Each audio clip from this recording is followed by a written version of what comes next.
It's not hard to really look at the results we've seen and be that surprised that the markets continue to rally. I would not be outright short risk. Like I said, the weight of earnings is still too strong. For now, earnings and CapEx are really driving this market. AI and that trade maybe continues to drive the market. Right now, we're anticipating about a mid-single-digit climb for the S&P 500 from here. This is Bloomberg Surveillance with Jonathan Ferro, Lisa Abramowicz, and Annmarie Hordern.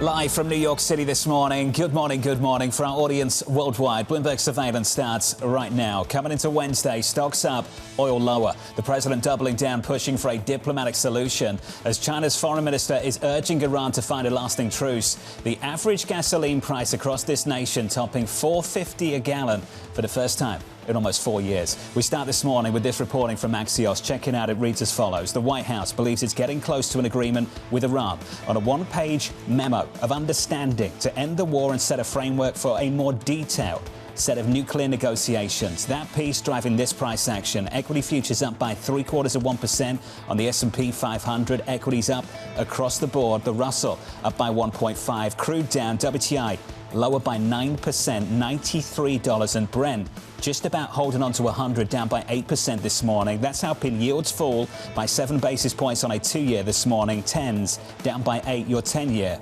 4.35. We've seen this movie before in terms of some of the rhetoric, the verbal intervention on both sides. This time, however, it's being received by markets with a bit more credibility simply because it follows a lack of desire to escalate the conflict, number one, which we've seen on both sides, and B, this idea that China is getting more involved in talking with Iran about maybe cooling it, coming to the table and having some sort of diplomatic resolution. Those two factors leading this market to take these headlines a little more seriously. We're working through this story just piece by piece. Allow me to share another section of it with you.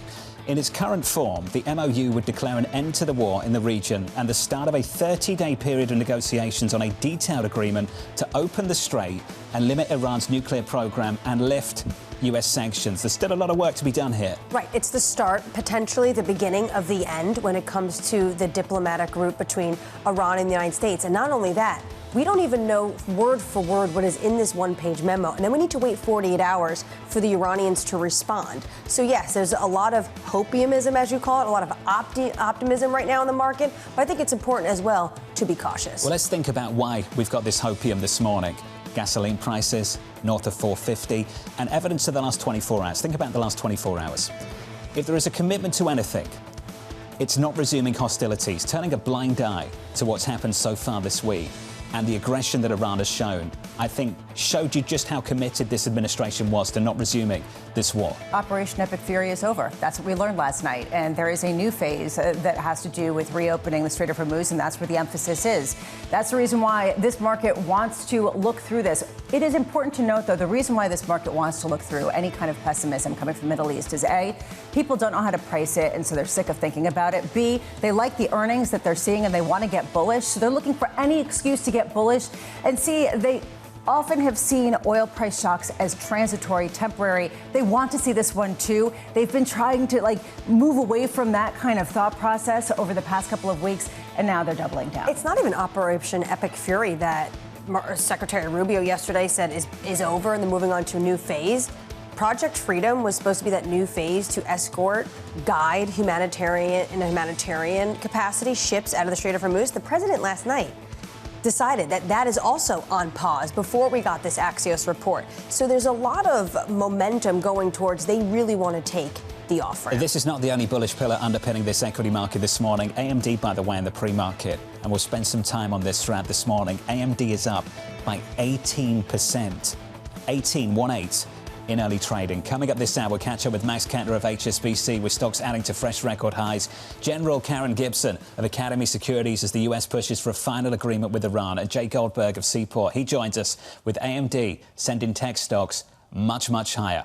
We begin this hour with stocks rising on reports the US and Iran are closing in on a deal to end the war. Max Kettner of HSBC writing any step closer to the Strait of Hormuz reopening would likely be taken as a significant positive. Max joins us now for more. Max, welcome to the program.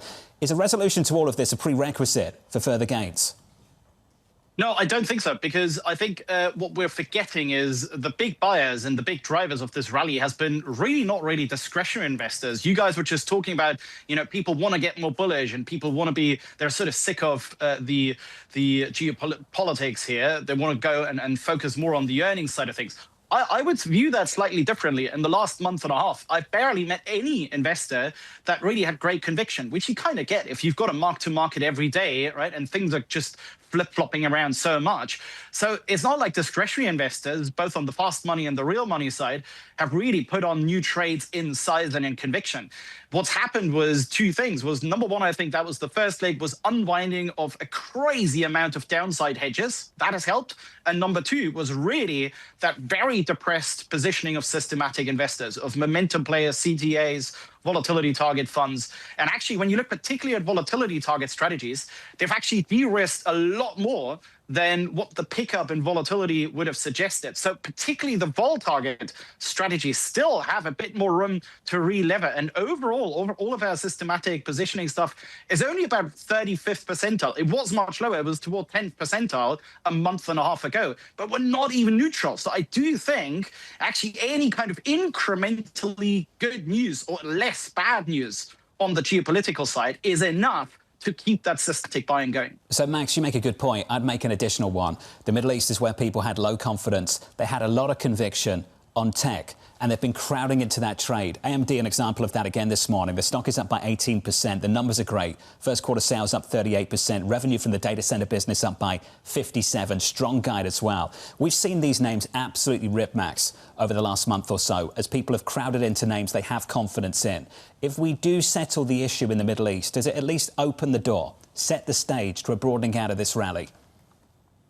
Yeah, I think it does. I think it does, particularly for some of the cyclical names. If we go, if the front end of rates goes down like it does this morning, not only in the US, but particularly in Europe, in Asia, really across the globe, that should set the stage for the more cyclically exposed industries, cyclically exposed sectors to really rally a bit more.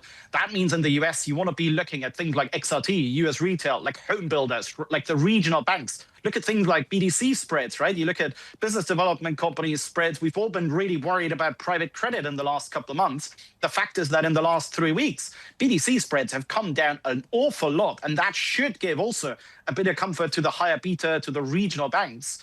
But also, I think, we're still maximum overweight in equities. We have that maximum overweight on, particularly in emerging Asia, where you've got both stories. You've got the potentially positive news flow around the Middle East, but you've also got that earnings and the tech and the AI and semi story behind of you. So you can play both. So to us, the real preference is still really in emerging Asia. Max, can you have big tech continuing to outperform, even with a broadening out to this degree?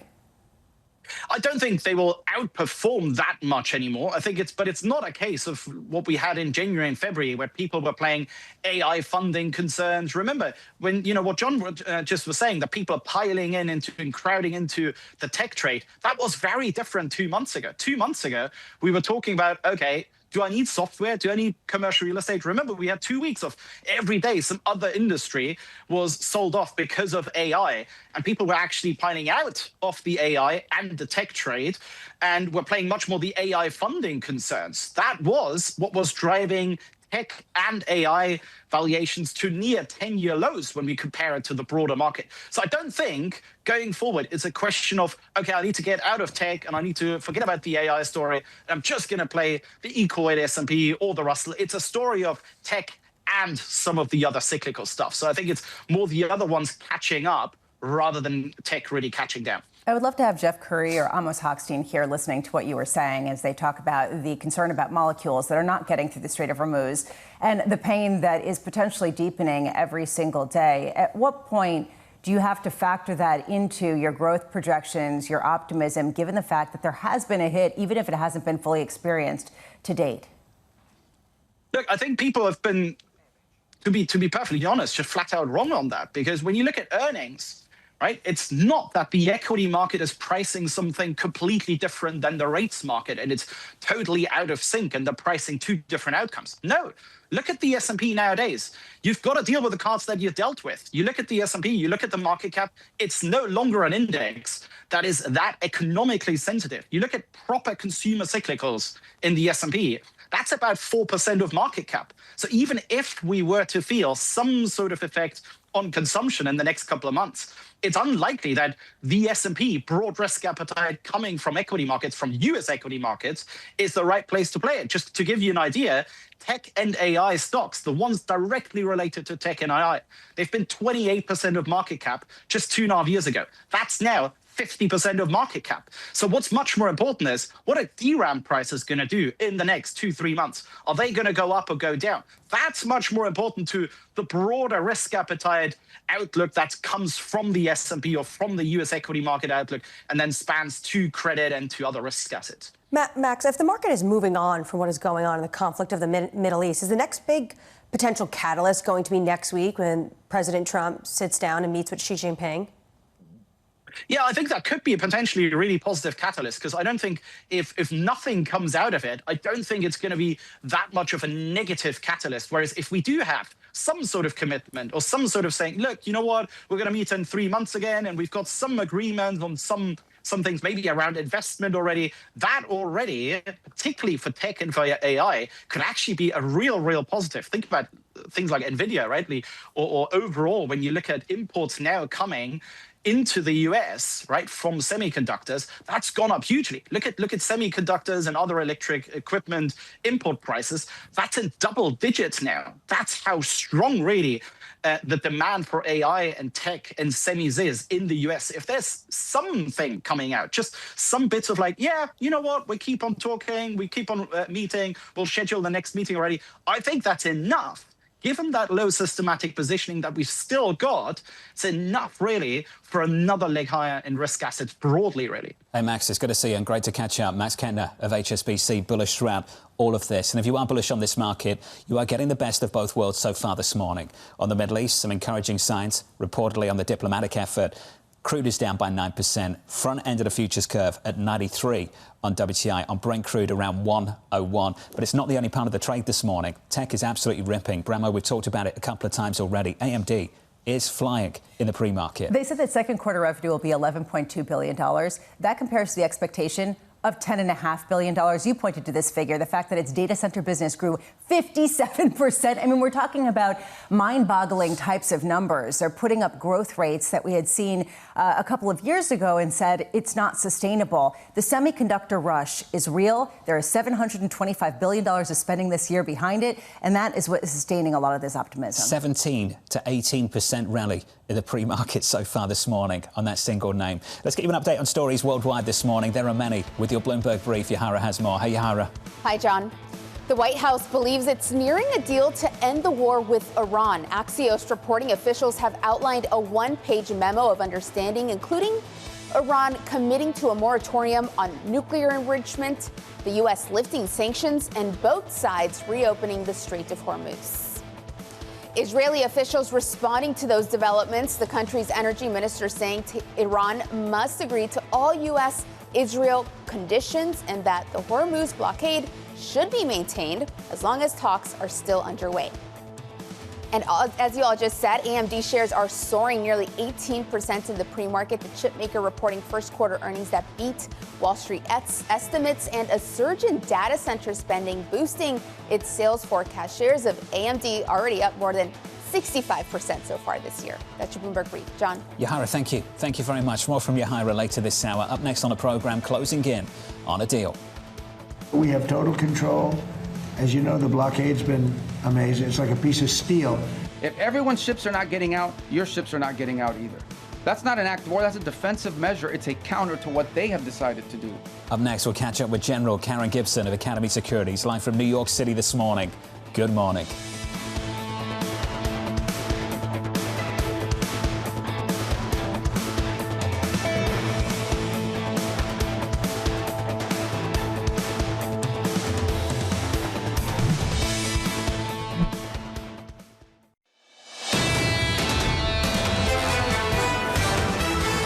Here's the price action this morning. Session highs adding to record highs. Equity futures up by 0.75% on the S&P, higher by more than 1% on the Nasdaq. Thank you, AMD, for the tech trade this morning. We'll talk more about that throughout this morning. Turn to the bond market. Yields lower, particularly at the front end of the curve. We're down by 8 basis points, 386. Unlocked by this move in crude. We're down by 9% on WTI. It's a break in 93, 92, and just about holding on to triple digits this morning, 101. On Brent crude. Yeah, this expectation that there are going to at least be talks. We've been seeing the tea leaves step by step of the idea that no one wants to really escalate. Now there's actual discussion about bringing the two sides together with the involvement potentially of China, at least on an advisory role. And that, I think, is a really important fact. It's our top story this morning. Under surveillance, closing in on a deal. We have total control. As you know, the blockade's been amazing. It's like a piece of steel. Nobody's going to challenge the blockade. And I think it's working out very well. If everyone's ships are not getting out, your ships are not getting out either. That's not an act of war. That's a defensive measure. It's a counter to what they have decided to do. If no shots are fired at these ships and no shots are fired at us, we're not firing shots. But if we're fired on, we will respond, and we will respond with lethal efficiency. So here's the latest this morning. The US and Iran reportedly nearing an agreement to end the war. Axios reporting Tehran could respond to key points within the next 48 hours. Joining us now to discuss is Tyler Kendall from Washington. Morning, Tyler. Hey, John, good morning. Well, this is the latest sign that the White House is pushing for a diplomatic solution and fast, as Axios reports that the U.S. feels that it is nearing closer to a memorandum of understanding to declare an end to the war and then kickstart a 30-day period of negotiations to get to a more detailed agreement. Now, you went through some of the details at the top of the program, but as it stands, the process would see a gradual reopening of the Strait of Hormuz over that negotiating period with the aim of getting towards a deal that would put curbs on Iran's nuclear program and see a lifting of U.S. sanctions. But importantly, on some of the finer points, Axios is reporting that progress has been made on Iran removing its stockpile of already highly enriched material, something that is a key sticking point for the U.S., and that also Iran could potentially agree to an at least 12-year uranium enrichment moratorium. But we know President Trump has previously said that he only wants to see a permanent ban. Now, with all of this said, nothing is final, and U.S. officials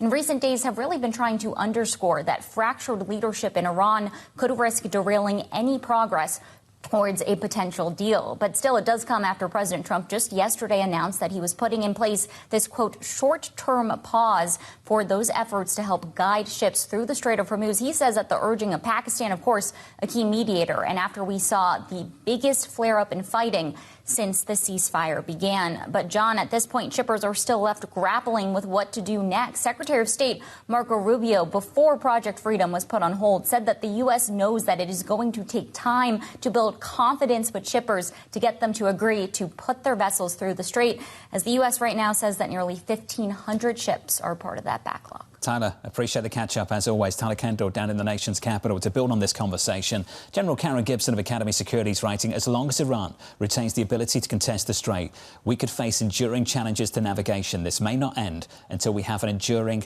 diplomatic solution. General Gibson joins us now for more. General, good morning. Good morning. How much closer are we to that diplomatic solution? Well, I think the fact that there's an exchange of points, obviously that we continue to talk, and that now we've paused and we'll wait 48 hours to hear what Iran has to say, that's a positive development. It will be interesting to see what Iran has to say. And this is kind of, it sounds a bit like what Iran has asked for, to decouple, let's address the navigation issues first, and then get into the details of the nuclear negotiations. How difficult will that sequencing be?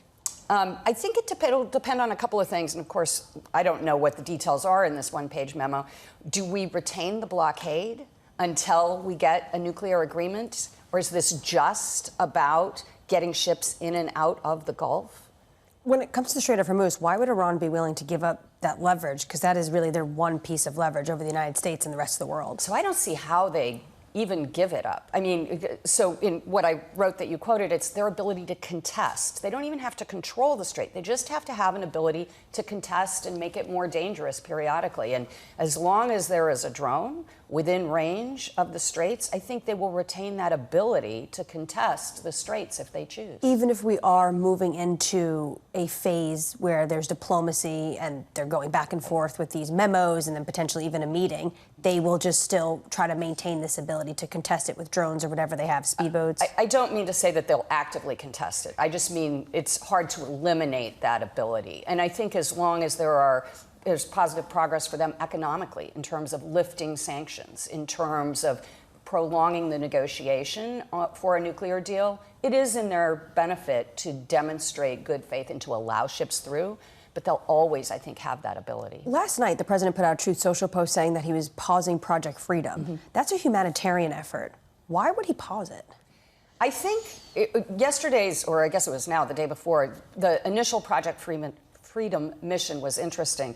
Again, like so many other things, from a narrow military perspective, tactically successful. We safely escorted ships through. But Iran demonstrated there could be a cost for that kind of movement with their strike on the port in Fujairah for the Emiratis or hitting another ship or two. And so I think there's a desire to let's see if we can negotiate something that will ensure additional safe passage rather than do this contested navigation that results in strikes elsewhere. How important is China to all of this, given the fact that earlier this morning we had an official Chinese statement saying that they were urging Iran to discuss this diplomatically and prevent any kind of resumption of kinetic warfare? So certainly it's very much in China's interests to have this safe navigation through the Strait because they receive so much of their oil and petrochemicals, not all of it, not even the majority, but they receive a lot of it through there. I think they have an ability to influence Iran because of the tremendous amount of product that they buy from them, but I don't think they want to own Iran's response. So we also have the Xi-Trump meeting coming up, and I'm sure this will be a topic. Well, I just want to tie this all together because until now, we really haven't seen many official Chinese statements other than that they hope that there's restraint on all sides and that they never enjoy warfare, et cetera, et cetera. Otherwise, there's been pretty much of a backseat. A lot of people have been wondering where they're playing in this, some speculation on various things. At this point, though, do you think they are a more key player because of the upcoming meetings with Xi and Trump and because of some of these back-channel communications between China and Iran? Certainly, I think the Xi-Trump meeting raises their importance in this discussion, and it will color much of the discussion that will occur between those two leaders. And perhaps is even some leverage they may use in trade negotiations. You know, their ability to influence Iran is something that they could offer as the two leaders discuss other issues. Headlines like this will certainly incentivize things. This from Bank of America just moments ago. The title reads as follows: the summer of $4 gas. North of $4.50 a gallon on average across this country will certainly lubricate the talks, I would say, in the weeks to come. They might be lubricating some of the headlines and some of the dialing down of the rhetoric, given the fact that oil prices in the United States hit the highest average prices going back to July of 2022, heading into the midterms and heading into the summer driving season. This clearly is going to be on the minds of political operatives in D.C. And it's on the minds of every American that drives past a gas station. You see it. That is a tax on American families every single day. And this is what really hurt the Biden administration. And obviously, Trump, who said he was going to bring prices down for American people, understands this going into the midterm elections. General, in the seconds we have left, clearly there is some optimism this morning. What is the language that you'd look for throughout this morning to validate signs of real progress? Well, if Iran is going to be silent for 48 hours, we may not see anything. But I would watch to see their rhetoric. You know, do they say, we look forward to reviewing this, or do they reject it out of hand immediately? So what do they put out publicly? General, appreciate your time. Thanks for being here. You. It's great to have you in New York. General Karen Gibson there of Academy Securities. If you are just joining us, some positive signs on the diplomatic side of things, including a big rally as well in tech. AMD is absolutely flying. Futures are higher. Session highs up by 0.8 on the S&P 500. Crude is lower. Bond yields are too, across the curve. There's clear optimism, and I think it's really notable to show how different these two stories are. Potential economic hit from the oil prices versus the trade in AMD. Max Kettner saying this is a stock market that is less and less economically sensitive, and that is a point I think really has been emphasized. Coming up on the programme, we'll catch up with Jay Goldberg of Seaport on AMD's blockbuster forecast. Plus, Yahira has your morning movers. Alphabet close to overtaking NVIDIA as the world's biggest company. We'll talk about that in just a moment. From New York City, you're watching Bloomberg TV.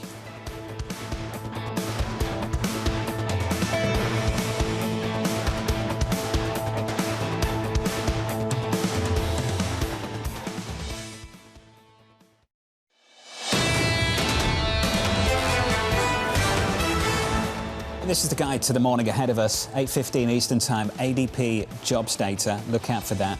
8:30, look out for the quarterly refunding announcement as well. Just where across the curve will all this issuance go? Will it change? And if it doesn't change, at what point will it change? Lots of questions in fixed income. Ahead of all of that, the headline this morning, driving price action, this from Axios. The White House believing it's getting closer to an agreement with Iran on a one-page memorandum of understanding to end the war and set a framework for a more detailed nuclear negotiation. Equity futures up by 0.9% on the S&P, on the Nasdaq up by 1.5%. Big tech trade in here. We'll unpack some of that in just a moment. I just want to keep things cross-asset from the top down. Crude much lower by 9%, 92 on WTI. Brent crude just about holding on to 100, down by 8% this morning. And that move is unlocking this in fixed income. 2s, 10s, 30s. Look at the front end of the yield curve, down by 8 basis points, 385. Remember, 10s and 30s earlier this week had closed at the highs of the year. North of 5% on 30s, now back down to about 493. Yeah, people are looking at this and saying, actually, the idea of some sort of resolution here will leave a Fed and a ECB in a much better position. They won't necessarily have to hike rates in response. There is an optimism that we don't always see when we get some of this headline type of intervention. I think it's important to note that because even though, yes, oil prices are coming down, you look at the December contract for Brent, that's down more than $6. So you can see that this is broad-based, a prolonged look at what an easing in these tensions would be, and that's taking some pressure off central banks globally. This is promising, but I don't want to understate how difficult the talks over the next 30 days might be, if indeed this is the step we'll take.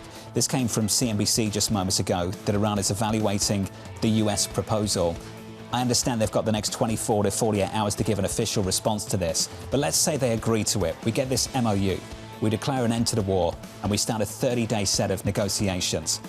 You've then got to find a detailed agreement to open the Strait, to limit Iran's nuclear program and lift US sanctions. That's a lot of work that needs to be done beyond just 30 days. And even when it comes to reopening the Strait, we just heard from the general. What did she say? She said this is about also having the confidence for ships to be willing to go through, making sure that Iran does not contest it. And how easy is it to contest it? Basically sending maybe one speedboat, one drone.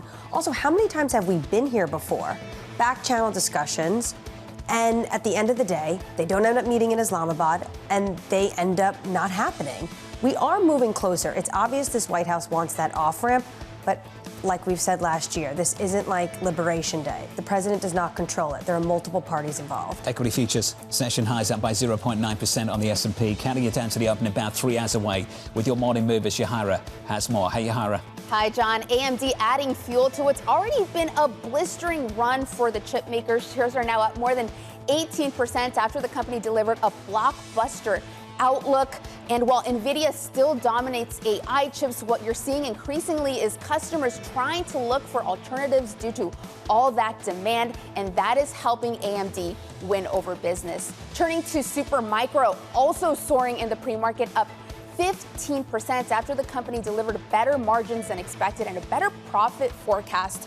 That suggests it's getting better at handling the high costs when it comes to rolling out its AI servers, and demand remains strong, easing concerns around that controversy surrounding its co-founder, that customers would pull back because of that, but you are not seeing that in the results. And we end on Alphabet. Shares are up 2.3% as it closes in on NVIDIA for the title of the world's most valuable company. But NVIDIA not giving up without a fight. It is now up 2.5% in the pre-market. It was in the red earlier, but just speaks to this optimism around potential resolution of this war. John? Yahara, thank you. Just to stay on Alphabet, this came from The Information yesterday, reporting that Anthropic is planning to spend $200 billion over the next 5 years, just with one company, just with Google, which is part of this rally we've seen so far. Google's outperformed tremendously over the past 9 months, and part of the reason why is because they've proven that their Gemini has actually competed really directly with ChatGPT, with OpenAI,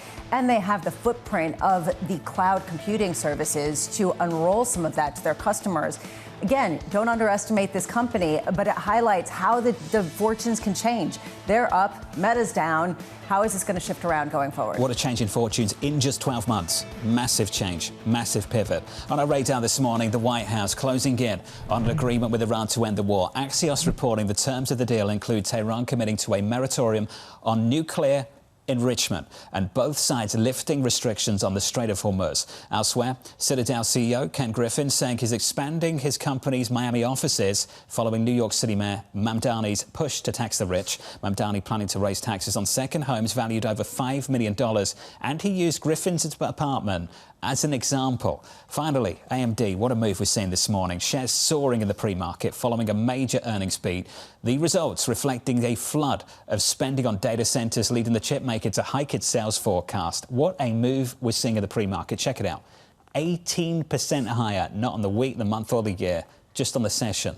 It gives you a sense of just how much some of these names have risen, and that comes after semis have already ripped higher with an unprecedented run of gains. When you start to look at some of the numbers, you start to understand a little bit more. AMD is the number 2 chip maker behind NVIDIA, and they produce a lot of CPUs, not necessarily the GPUs that NVIDIA came out with.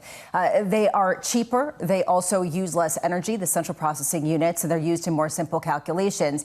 They expect that server CPU revenue will grow more than 70% in the current quarter. That gives you a sense of the pace of growth that we're seeing, underscoring why you're seeing such a huge pop post-earnings. And on the CPU data market, they're now saying that there's going to be it'll grow greater than 35% annually, reaching over $120 billion by 2030. In November, they only saw this growing at 18%. So the rate of increase is so rapid. And by 2030, we're not going to be talking about this conflict in Iran, are we? So the market has really moved on. Hey, we hope. We hope. True. Axios reports 2030. I mean, still playing that game. It defined the 1970s and early 1980s. So, I'm just saying that area can reap. I'm just saying the market clearly has moved on. When you see numbers like this. I know. We did. I got it. All right. Cool. AMD up by 19% in the pre-market. No one thinks we better not be. Anyway, let's talk about AMD. Jay Goldberg of Seaport maintaining a neutral rating on AMD following earnings, writing strong CPU demand has been driven by a surge in inference workloads for agentic AI. Gross margins are holding up despite rising memory prices. Jay joins us now for more. Jay, welcome. Let's just do a mini clinic if we can for people just joining us that don't follow the sector like you do. There's been an obsession with GPUs and now an obsession seemingly to CPUs. Why the change? What's driving that? Yeah, that's right. We got to get into all the acronyms. GPUs are really good for doing sort of core AI calculations for chatting and LLMs and all that. But then what do you actually do with that result, right? You need to sort of incorporate that into some other function on the web, right? It goes into your agents, it goes into your other web software. And that's GPUs aren't good for that. You need CPUs for that. And so that difference matters. And I know all the acronyms confuse people, but CPUs are good for sort of general purpose workloads. GPUs are really good at AI workloads. And so when you combine the two, you really need a very powerful CPU for all this to work. So Jay, just build on that, and maybe we can fold AMD into the conversation at the same time. Which company is best positioned for that shift, for that workload? That's a great question because, for years, Intel dominated CPUs, and then AMD took advantage of some of Intel's missteps and really caught up with Intel in the data center. And today, I think there's a pretty strong case that you'll see AMD is going to be bigger than Intel in the data center this year. But at the same time, Intel is doing a lot to catch up. So that's going to be a pretty tight competition there. But in addition to that, you have ARM now making CPUs, and you have many of the hyperscalers designing their own CPUs. So it's gotten to be a very complicated market. For right now, that's great. The market's growing, and there's plenty of room for everybody. There is a question of how far this can go, Jay. I mean, I'm looking right now. AMD shares, even before this rally, were up 66% so far this year. You're talking about a not insignificant company, right? I mean, we're talking about a company with a market cap of almost $600 billion, and you're seeing moves that look like a penny stock. How do you even begin to price the kind of exponential growth that we're talking about with CPUs with the likes of AMD? So for AMD, it's pretty straightforward. In addition to sort of them talking up the general size of the market and the TAM, their underlying numbers went up a lot too. AMD is, under Lisa Su, I mean, she doesn't get enough credit for being one of the best CEOs in the industry. They're just a solid execution machine. They keep improving, mostly slowly and steadily, but sometimes you get days like this where they have sort of big increases. So I think they can grow into these numbers. And keep earnings going, right? They have a pretty strong. They've put out like a 5-year forecast, which is pretty rare in this industry, and they're well ahead of well ahead of track to hit those numbers. As an analyst, how do you factor in memory shortages, which have plagued every single processing operation, as well as a lot of the industrial base that's looking for just basic components? Yeah, they got a lot of questions about that on the call last night. Memory is the number one topic here. And I think what they're basically saying is, one is they've worked for a long time with the memory suppliers to make sure that AMD, have enough memory for their own needs. It is a challenge, but it's one that they're able to pass on because everybody is engaged in this. You even have the hyperscalers working directly with the memory vendors to secure allocation. And in some sort of weird calculus, it's helped them because it has dampened consumer product demand. So you see some of the consumer chip companies needing less memory this year. They can't afford it. It's gotten too expensive, and that's opened up capacity for AMD to secure more. So it's the number one topic in the industry right now. It is clear that it's a pressure for everybody. It's being felt harder by some than others.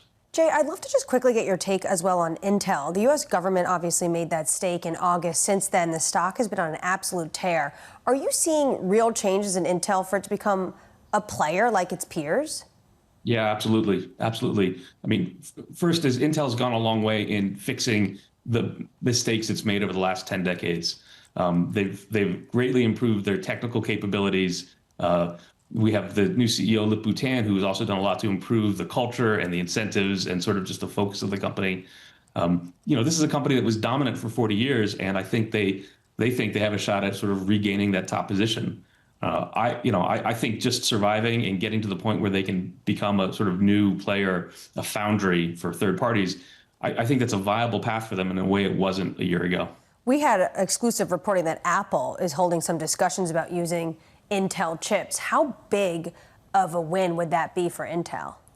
So that's the favorite cocktail party guessing game we play in semiconductor circles now, is trying to figure out who Intel's first foundry customers will be. And it certainly looks like Apple is going to be in the lead there. That would be massive. That would be massive. They've announced a few so far. None of them are quite clear how big it is, but winning Apple would be a huge validation and huge for numbers down the road. Hey, Jay, it's good to see you. Some massive moves we're seeing here in tech. Jay Goldberg there of Seaport. Big moves at the pre-market, gains of almost 20% from AMD. Encouraging signs also elsewhere for this economy. This from Disney just moments ago.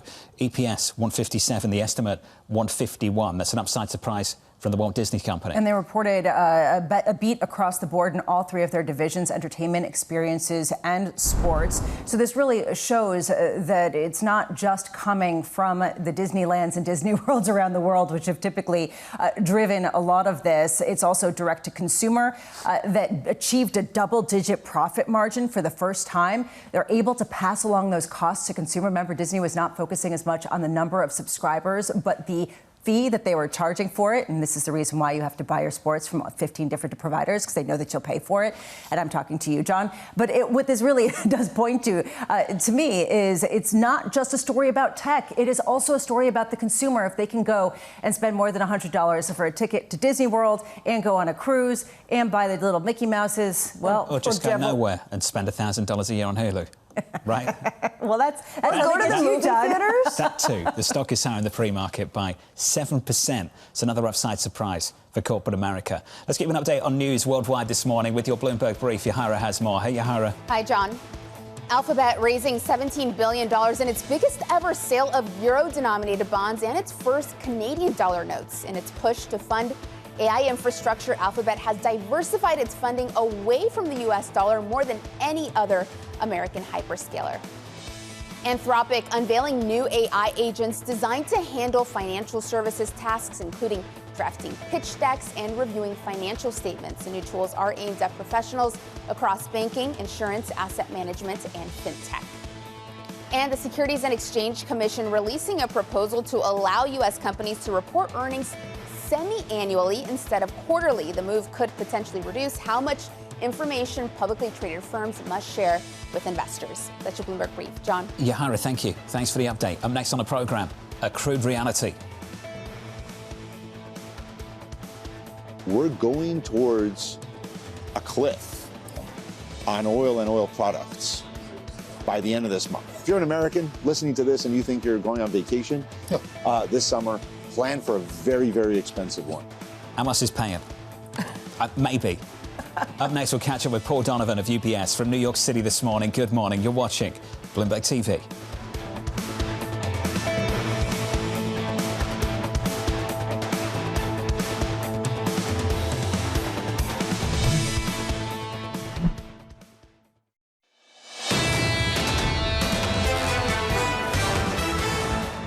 So this is the reporting so far this morning, setting the stage for the move we're seeing in crude. This from Axios. The White House believes it's getting closer to an agreement with Iran on a one-page memorandum of understanding to end the war and set a framework for more detailed nuclear negotiations.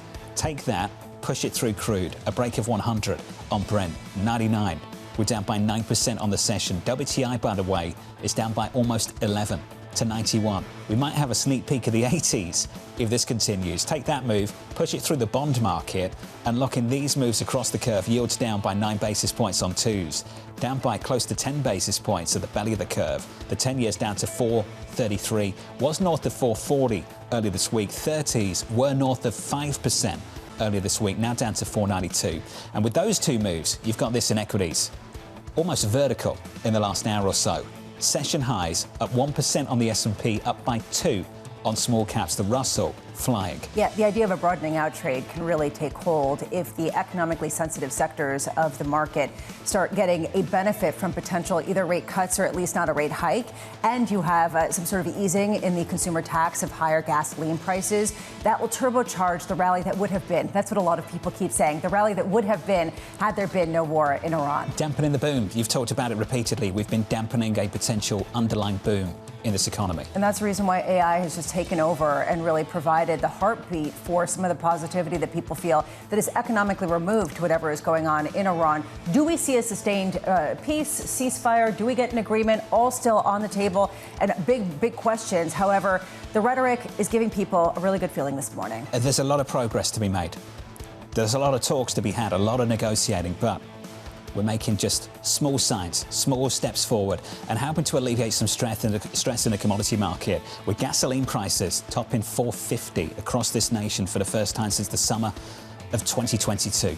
Paul Donovan, Chief Economist at UBS Global Wealth Management, joins us now for more. Paul, welcome to the programme. We'd love your reflections on the latest news, but first of all, just set the stage for us with the US consumer. How close were we to a consumption crunch? Well, we're not out of the woods yet, I'm afraid. What we are experiencing in the United States at the moment is, if you'll forgive the technical economic jargon, the Wile E. Coyote effect. We've run off the edge of the cliff, we're running through midair, but we have not yet had economic gravity pulling us down. And that's because US consumers have been tapping into their savings rate to pay first for the tariffs and now for the higher gasoline prices. So as long as consumers are using savings, we can carry on with normal levels of consumption elsewhere. But if that burden gets too much, if they're no longer prepared to continue to draw down their savings rate to afford these shocks to consumption from tariffs and from oil prices, then economic gravity exerts itself and we drop down into the abyss. Paul, typically, and that sounds terrifying, but typically when it comes to central bankers, they track a basket of goods. For consumers, I remember a note you put out in the last few years, a really important note about the frequency bias of the average consumer, that they pick one thing that matters to them, and that shapes their perception of how high prices are. How's that going to shape their perception of how high prices are across the economy, and how might it change their attitudes to spending? Well, so this is where I think we need to make a distinction in the world of social media hype and sensationalism, that consumers are very focused on high frequency purchases, and that shapes their political perceptions as well. You know, we've seen, for example, President Trump's approval rating on the affordability crisis in the States is very, very weak, and that's reflecting this false perception that inflation is higher than it actually is. Because you remember the price of gasoline, you remember the price of the Snickers bar, that's what shapes your inflation perception. The reality is, however, that consumers are saying everything's terrible, inflation is out of control, but they do still have the ability to go out and spend. And if an American consumer has the ability to go out and spend, they will go out and spend. And so that's what we're actually seeing. There's this divorce between perception and reality taking place. Well, this to me is a reason why a lot of people are talking about the idea of some sort of new regime for inflation, where consumers can complain about it all they want and feel terrible, but they're willing to absorb it in a way that maybe they weren't before the pandemic. Do you see that behavior trickling out and something that companies are taking advantage of? Well, I think certainly if we look at the US in particular, the tariffs were passed through to the consumer, pretty much 100%. Now, what I think we are seeing here is exactly the same thing, that companies feel more confident about passing on the costs.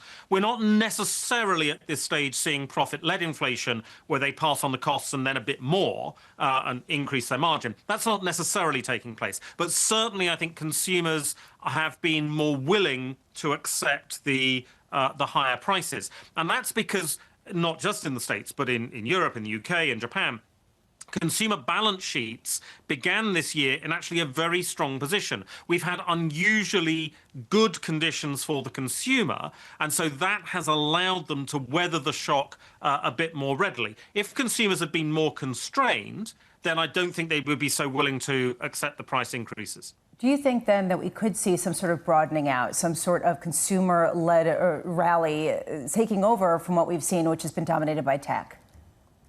Well, I think certainly earnings growth for the time being for consumer companies is not going to be too adversely affected. If you can pass on the costs 100%, then your earnings growth isn't going to be affected unless we get to that point where economic gravity suddenly kicks in. The consumer says, actually, you know what? I'm not prepared to keep cutting back on saving. I'm going to cut back on consumption.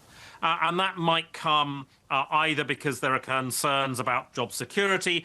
It might come because you start to see dramatically higher oil prices because of physical shortages around the world. It's not going to come, I think, in the next few months. It's something really I would be pushing out into late summer, early October, perhaps at the outset. That would be something which would then start to damage the volume of demand. But right now, consumer companies are generally in an okay position, I would argue. Paul, I've got to go because we've got some breaking news, but I just want to say you are one of the very best in your industry, sir. We appreciate your time. Thank you very much. Paul Donovan there of UBS. He just makes economics so approachable, doesn't he? Yeah. So easy to understand. Favorite morning note. Right? You're not alone. A lot of people agree. On that breaking news, just some additional details on this so-called US proposal on a round of 30-day talks between the US and Iran. Yeah, so what we have is that Iran is evaluating this new proposal. With the proposal, Iran would start to reopen Hormuz. The U.S. would lift the blockade, so that would mean a really free flow of navigation. And then Iran would have to commit to a moratorium on nuclear enrichment, and then it'll be negotiated later. I look at this, though, and I think, is this really what the president wanted? His 3 red lines were no nuclear weapon, they have to deal with the ballistic missile issue, and no money to the proxies. And I'm not sure we're getting that all when it comes to this one-page proposal that Iran is now evaluating. This is certainly what the equity market bulls wanted. Brent breaking 100, down to 98. WTI breaking 90, down to 89. Yeah, this is enough for them, and they're moving on, and they're pricing in what has to happen over the next couple of years. In an hour. Up next, Chris Harvey of CIBC, Stephen Schork of the Schork Group, Bloomberg's Geetha Raghunathan and Matt Brill of Invesco from New York City. The second hour of Bloomberg Surveillance just around the corner.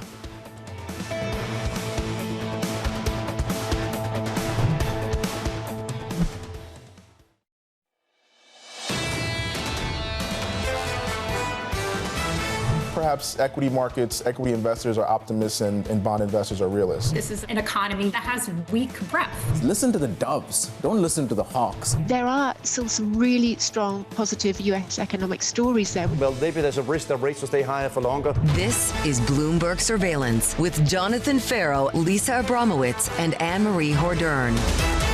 Live from New York City this morning. Good morning for our audience worldwide. The second hour of Bloomberg Surveillance starts right now. What a move we've already seen so far this Wednesday morning. Check it out. Crude down 11% on Brent. It's a break of 198. It's a break of 90 on WTI, 89. We're down by more than 12%. In the bond market, these moves across the curve.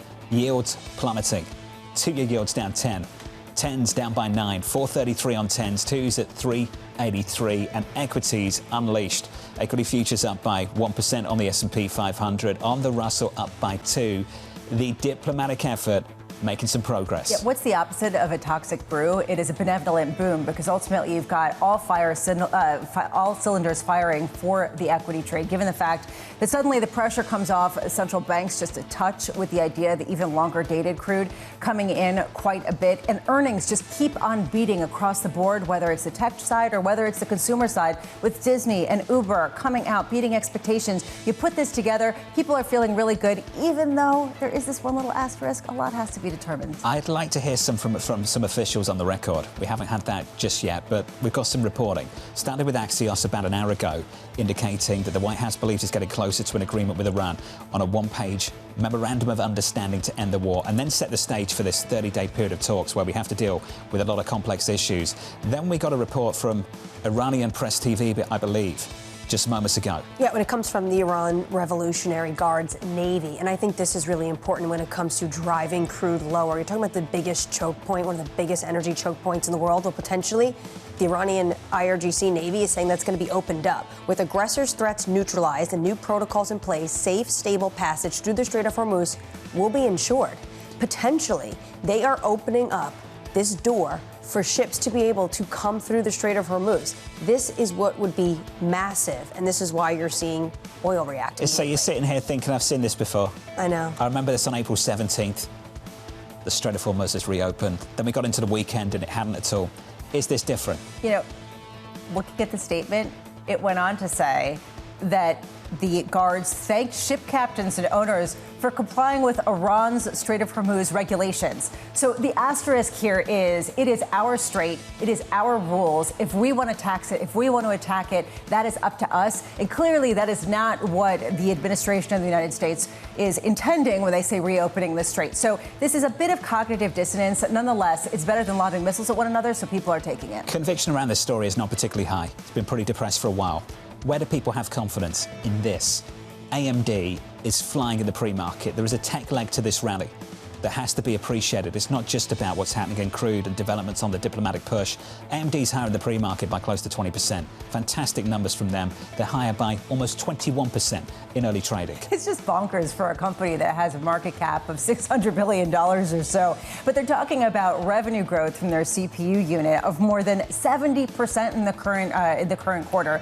Data center business growing 57% versus the estimate that was significantly below that. All of these coming in so far above what people had expected. So the number 2 chip maker firing on all cylinders as spending keeps ramping up on, guess what? Semiconductors, exactly what they make. We're adding to all-time highs in the equity market. Coming up this hour, we'll catch up with Chris Harvey of CIBC as equities notch another fresh record. Stephen Schork of the Schork Group as gasoline prices top 450. And Matt Brill of Invesco on big tech's latest AI debt binge. We begin this hour with stocks pushing higher on reports the US and Iran are closing in on an agreement to end the war. Chris Harvey of CIBC writing, TACO has catalyzed a sharp shift from risk off to risk on.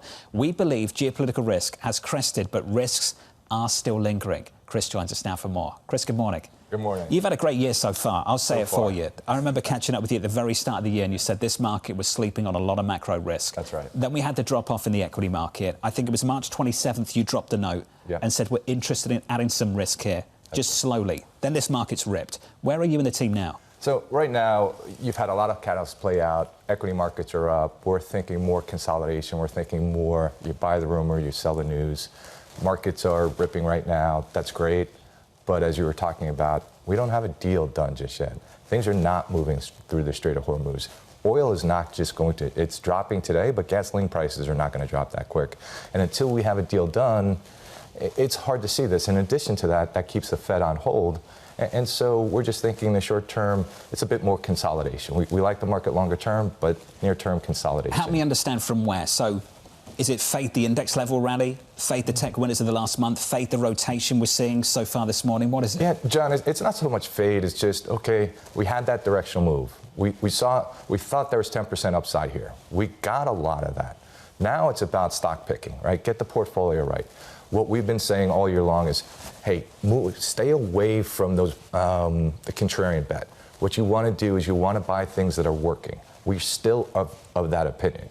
But, right, you need to have good balance sheets. You need to have good fundamentals, right? You have to marry the two. So focus that in your stock selection, in your portfolio. That's where the attention should be. So do you think that semis are expensive or a buy?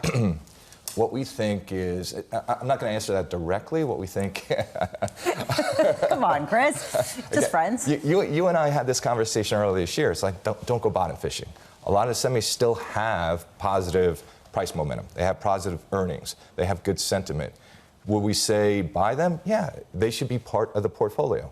Part of the portfolio should be things that are working. Part of the portfolio, what you should be doing is staying away from things that are broken. The economy is not going to bail you out, right? You have to have things that are working in the portfolio, but you also have to have good fundamentals and you have to have good balance sheet, and semis match up some of that. Some people have noted that this rally feels a little bit different in earnings, just because the earnings have come in so strong. And frankly, it's so broad-based. It's not coming just from the tech sector. Deutsche Bank pointed out that all 11 top-level sectors are expected to show year-over-year earnings growth for the first time in 4 years. Does that give you confidence, or are you saying this is a one-off for easy comps and a couple of other reasons? Stay away. So what we've been saying is, hey, go with the AI beneficiaries on the bounce. Go with the AI beneficiaries. You can get them in utilities. You can get them in industrials. You can get them in tech. That's pretty broad base. The one thing we're still not there is we're not there on small caps, right? We're not negative. We're not positive. But we need, for me, we're not going to hit everything. What we want for small caps to work is we want rates to go down. We want a stronger economy. And I'm just not seeing that yet, right? And what we saw in earnings season is if you're AI or AI adjacent, great. If you're general cyclical, you're saying, yeah, I'm not really sure about what's going on. And if you look at what's happened to small caps since the middle part of January, they really haven't outperformed, or they've only outperformed by a little bit. I'm still worried about the back half of the year for earnings and earnings growth. We need the Fed to get involved. We need rates to go lower for that to really work longer term. This is really important, Chris, because I did ask if you'd fade the rotation as part of this story, because you're seeing that outperformance on smalls this morning. Small caps up by more than 2% off the back of this move in crude, off the back of this move in yields. Yeah. Would you fade that then, specifically? Yeah, I would fade that. Here's something that's really interesting. So we're going to have the Russell rebalance in June. If you look at the top names in the Russell, I think they account for about 25% of the return. You're going to graduate those out. Okay, so what's going to drive small caps at that point in time? Again, you're going to have the macro on your side, and for the macro to be on your side, that means a Fed that's more accommodative, rates that are lower, and an economy that's accelerating. We just don't have that right now. I've got to ask you then, outside of tech, what do you like? Again, it's the, I don't mean to be evasive, but it's the AI beneficiaries. So in utilities, it's more the Genco companies. In industrials, it's the cooling companies. In tech, it is it's some the of the secular semis. themes. It's more the secular themes. It's hard to get involved with these general growth themes, because what are they saying? If you listen to an earnings season, hey, we're not sure. Hey, it's unclear, right? And the economy is not accelerating at this point in time. When it comes to the Fed, though, they need potentially a resolution in the conflict in the Middle East to understand where inflation's going, right? They do. So for small caps, actually, it's reliant on what is going on abroad? That's right. So here's the bull case, right? That we get some sort of resolution between the U.S. and Iran. The worst Fed can say, hey, this is a supply shock. We can look through it. Fed funds are too restrictive at this point in time. We need to lower them. And suddenly, small caps begin to work. Small caps begin to work. The consumer begins to work. Why? Because HELOCs become more attractive. Auto loans become more attractive. And then the economy begins to accelerate. And we can start talking about the housing market getting involved and the housing bill that hasn't become a law just yet.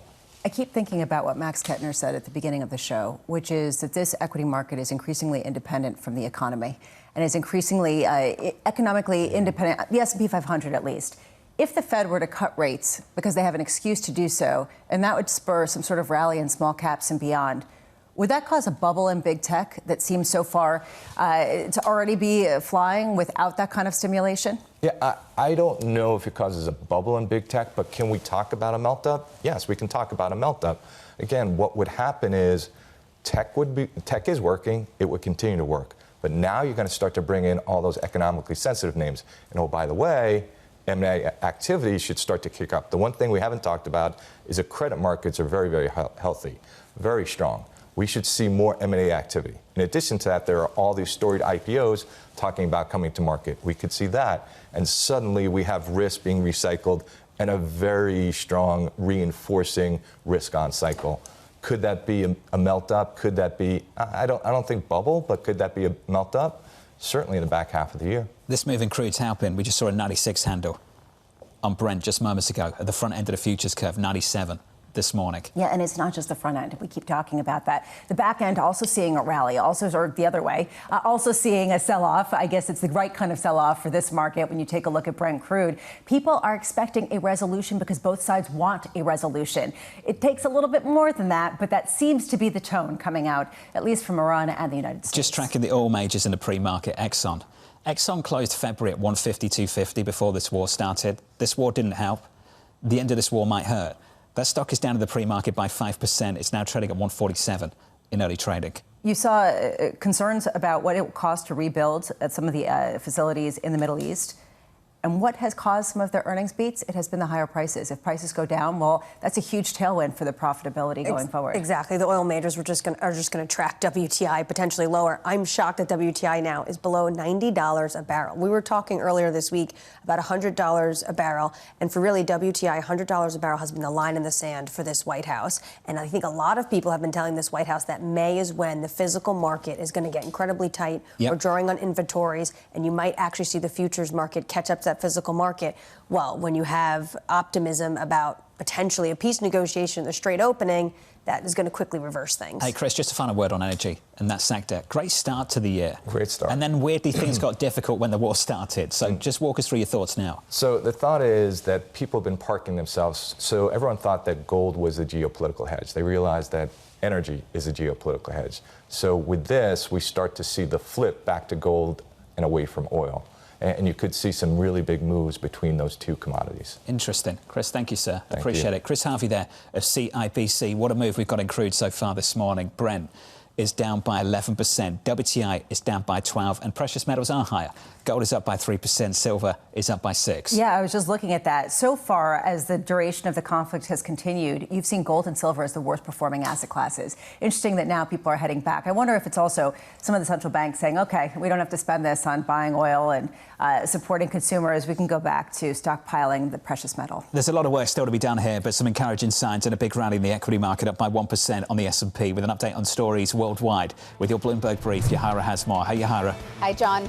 Iran is evaluating the latest U.S. proposal to end the war. A person familiar telling us here at Bloomberg that Iran will start reopening the Strait of Hormuz today, with the U.S. set to potentially lift its blockade.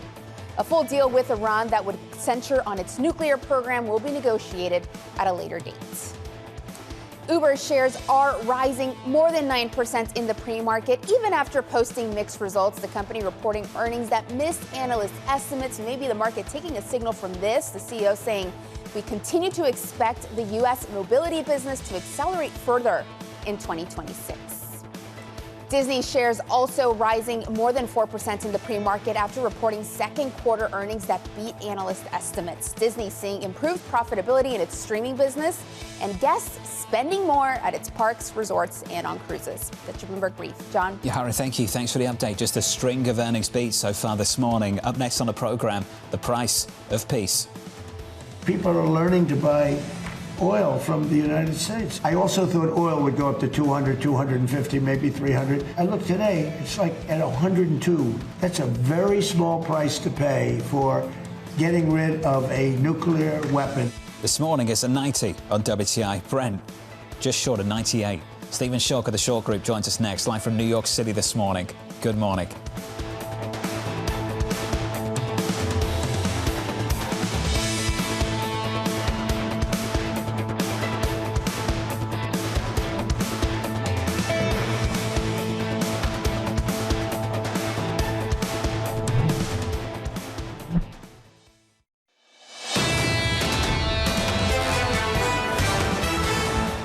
If you're waking up this morning, welcome to the program. Check this out, and then I'll tell you what's happened.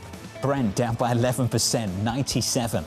WTI briefly, a break of 90 to 89. We're down by 11% this morning. Unlocking yields lower across the curve, down 9 basis points on 2s, 10s down by 8. And equity futures absolutely flying. On the S&P 500, higher by 1%. On the Russell, up by 2%. The story started this morning shortly before 6 a.m. Eastern Time, around 5 o'clock this morning. This from Axios, that the White House believes is getting closer to an agreement with Iran on a one-page memorandum of understanding to end the war and set a framework for more detailed nuclear negotiations. Now, I don't want to allow the narrative to be too defined by the price action this morning.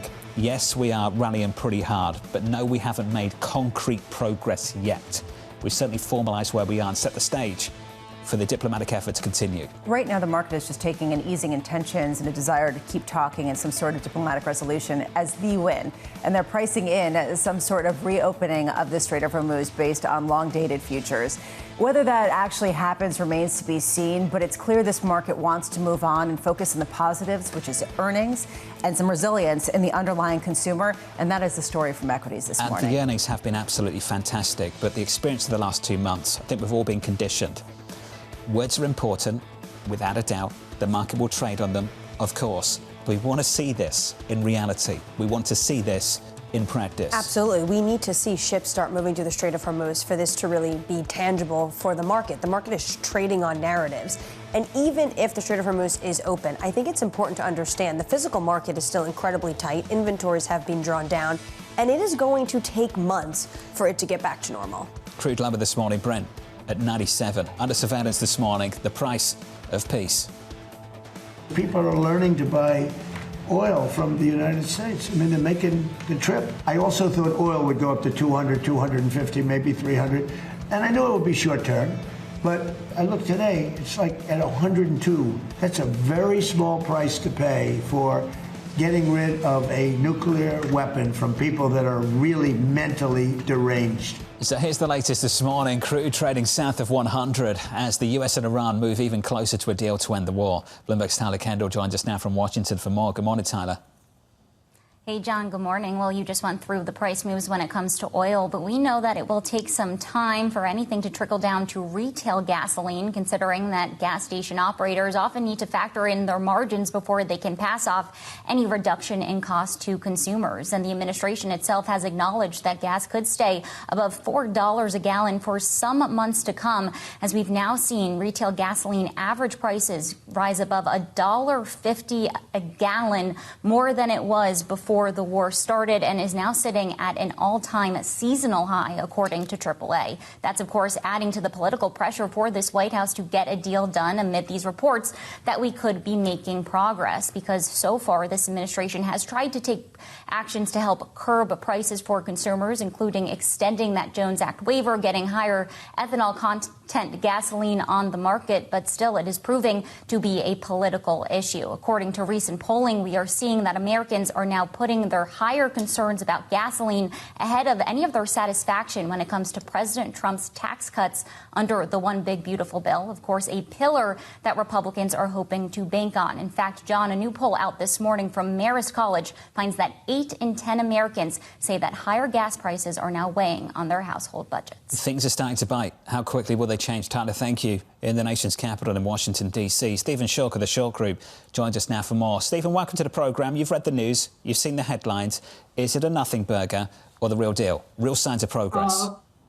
Yeah, I suppose it's progress, but we really do have to take it into with a grain of salt. Keeping in mind that the futures market can reprice instantly. They can reprice as fast as a trader can hit the sell button on their keyboard. So to paraphrase Ronald Reagan, futures markets trade on trust. The physical market trades on verification. So yes, we do have this headline, but the physical market has to see more than just a social media post. So vessels that have been diverted away from the Persian Gulf are going to remain diverted. Refiners who are now buying because we're entering the peak season, buying crude oil, are going to continue to buy at high prices. So we are looking at higher prices longer, regardless of what we're seeing in the futures market now. So the point being here now is that, yes, this is potentially good news, but hey, we've been down this road before. We've seen these spikes both up and down in the future markets before. But what we're seeing in the physical market, what you're seeing in the spreads, whether it's Dubai, Brent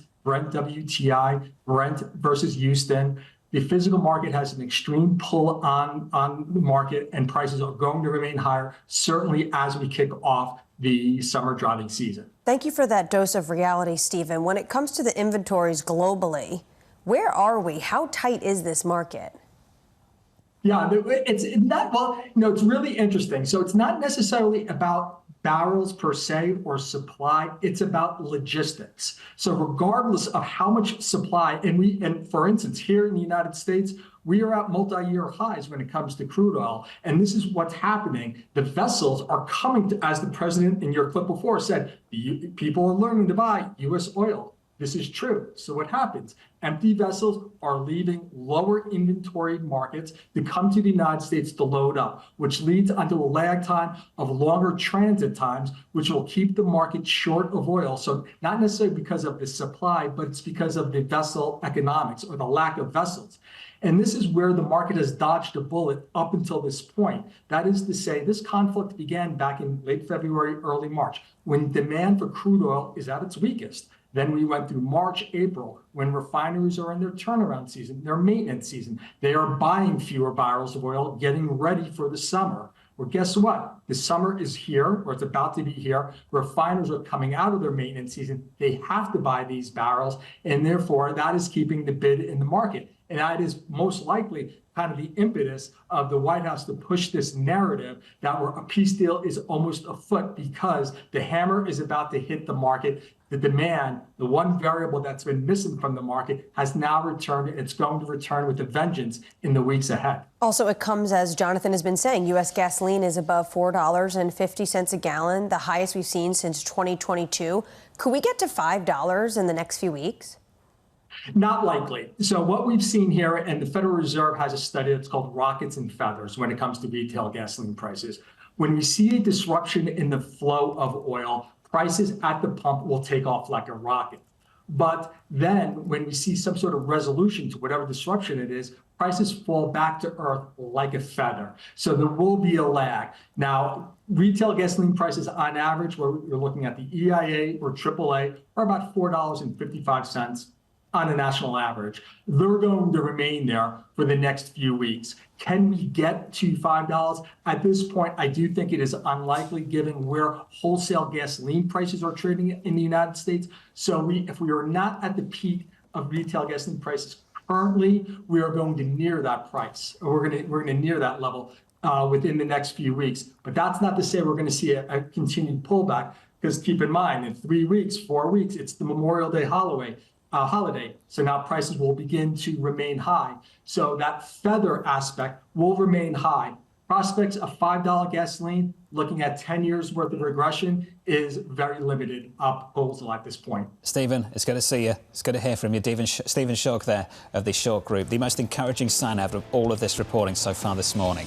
The most difficult point to negotiate is going to come later in the process, and that's Iran and their nuclear ambitions. People want to reopen the Strait so we don't have a Memorial Day Halloween, because that would be problematic, but that is how commodity strategists could potentially see it. What did Paul Donovan say? Sinking into the abyss earlier, right? Yeah, we're not doing that right now. We'd like to avoid all those things. Exactly. Geetha Raghunathan joins us next.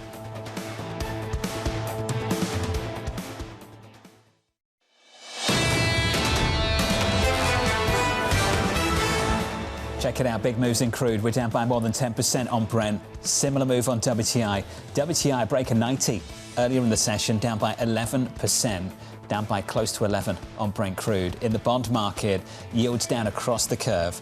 2's down by 8, 10's down by 8, the 10-year at 4.34. Later on this morning, quarterly refunding coming at about 60 minutes' time. Where on the curve will the Treasury issue throughout the quarter? That's an important topic of conversation, not just for this quarter, but for the next several years as well. Take that move in the bond market for now. Look at the equity market. Equity futures up across the board. On the S&P, higher by 1%. Outperformance on small caps. On the Russell, up by 1.9. Just a massive rally this morning. The people who have been worried Bless their hearts. But ultimately, it hasn't come to fruition, at least not in markets. Even as they point to the physical world, it hasn't come to fruition. Earnings have been good. People point to the resilience of the U.S. economy, and people point to the tech trade. And frankly, you can feel that people want to be optimistic and buy. You just wonder, are there any shorts left out there to potentially be skeptical of some of what we're hearing? There's plenty of skepticism among analysts and among Annmarie and among commodity strategists. But do we see it among market participants? Was that self-soothing? Just a little bit. 100%. Right. Are you kidding? It's everything I say. Lisa loves when the roles change, and I'm a little bit more pessimistic. Projecting just a little bit. It's great, yeah. Projecting just a little bit. If you're just joining us, welcome to the program. I just want to give you an update on what we understand so far. This has come from the team in Washington, D.C., and from the whole of the Bloomberg team worldwide working on this story at the moment. So as we understand, Iran is evaluating a new proposal from the U.S. to end the war. Washington's one-page memorandum of understanding, will, if Iran accepts it, lead to the gradual reopening of the Strait of Hormuz and lifting of the American blockade on Iranian ports. This all according to one person familiar with the matter. Nothing has yet been agreed, and I think it's important to keep going over on that point. Nothing has yet been agreed, but the sticking point of all of this is nuclear and nuclear ambitions and the nuclear program. And as we understand it, that would come later in the process. And I think that point is actually quite important, because if you want to open the Strait of Hormuz and you want to do the nuclear program first, it's unlikely that strait is going to get opened anytime soon, because that program will take a long, long time of negotiations, way more than 30 days. We're talking months, maybe years, in terms of negotiating a real comprehensive nuclear agreement. I think it's important that you continuously say, yes, this does seem like, according to the Axios reporting, the closest these two sides have been to maybe getting some sort of one-pager memorandum of understanding to move forward. This would feel like the very beginning of the end of this conflict. I wouldn't say crisis over. Not yet, but getting closer. Up by 0.9% on the S&P 500. Some single names this morning. Your morning movers, Yahara has more. Hey, Yahara.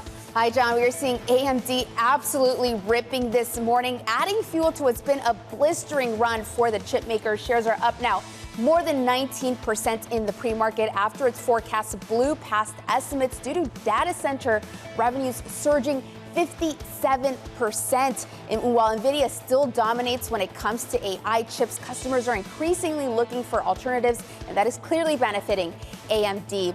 Turning to earnings, we've gotten a string of good reports, and we start with Uber. Shares are soaring nearly 10% in the pre-market after bookings last quarter expanded at their fastest pace since 2022, and the forecast for bookings also came in better than expected. CVS is another one delivering a beat and a raise. Shares are up 5%. Strength at its Aetna insurance business helped drive the beat, with medical costs coming in lower than expected. John? Hey, Yahara, thank you. Thank you for the update. On our radar this morning, this is the top story. Iran evaluating a new proposal from the United States to end the 10-week war. According to a one-page memorandum of understanding, if Iran accepts it, it will lead to the gradual reopening of the Strait of Hormuz and the lifting of the American blockade on Iranian ports. This is our latest reporting this morning. Nothing has yet been agreed to, but detailed negotiations on Iran's nuclear program will come later in the process. Axios, of course, the first to report this earlier on this morning. We'll keep building that story for you. Elsewhere, China's foreign minister, a meeting with his Iranian counterpart in Beijing took place today, pushing Tehran to continue negotiating with the US for a lasting truce. President Trump is planning to travel to China for a meeting with Xi Jinping just next week. And finally, the US ambassador to the EU saying Washington will impose 25% tariffs on cars and trucks from the bloc soon if it doesn't swiftly ratify a long-delayed trade deal. The EU arguing the move would violate the originally agreed-upon 15% tariff ceiling. We'll catch up with the trade ambassador, Ambassador Greer, a little bit later this morning. We started from the president. He was the one before the weekend that came out with this Truth Social post. I think this administration just thinks that it's moving too slowly in Europe. Europe is trying to ratify this. They've added amendments. So obviously this is going to take a long time. Was that truth just supposed to be a carrot to really try to force them? Carrot and stick approach, really that would have been the stick to get them over the finish line? Or do they actually want to open up this portfolio once again and have this trade agreement with the European Union? I think this is just them trying to nudge the Europeans along, but we'll see what Jameson Greer says. It feels very emotional on the European side when you look at some of the rhetoric. The French trade minister said, We have a more difficult environment now, unstable, with weaponization of mutual dependencies. And so we have to act accordingly. There is a sort of a difficult tension here between people wanting to get some sort of deal done, 15% in terms of the tariff on certain European goods in order for removing tariffs on certain U.S. goods. They want to get it over the finish line, but there is an emotional desire to want to penalize the United States for some of the actions that it's taken. And all of what's going on in Iran has just added to that. You can feel that really underpinning some of the negotiations and reporting that's been coming out. This started really a long time ago, but really amplified over in Davos, Switzerland at the start of this year, when the president started going after Greenland. And there were some pretty contentious headlines. And then Prime Minister Carney of Canada talked about a rupture. And Macron laid it on thick as well. And things have never really been settled since then. In fact, they've just got worse since the end of February, the start of March, when this war started. Europe feels betrayed. Canada feels betrayed because ultimately these were alliances that they had relied upon, and they feel like there has been a breach in behavior. The United States says, well, there was a breach of behavior a while back and we were being taken advantage of for a long time. You've got Europe and you've got Canada saying, how could you just totally do a 180 on us? My key question is, who are the allies and what determines who are allies going forward, given that there has been some sort of breach in the understanding, at least so far? In the next hour, we'll catch up with Ambassador Greer, so look out for that conversation right here on Bloomberg TV. Let's talk about the earnings. Lisa's talked about it several times. Fantastic numbers coming out of corporate America, including shares of Disney.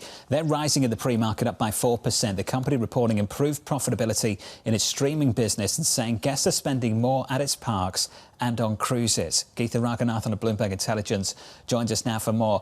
Geetha, if people are worried about crude and energy prices, we're certainly not seeing it in these numbers, are we?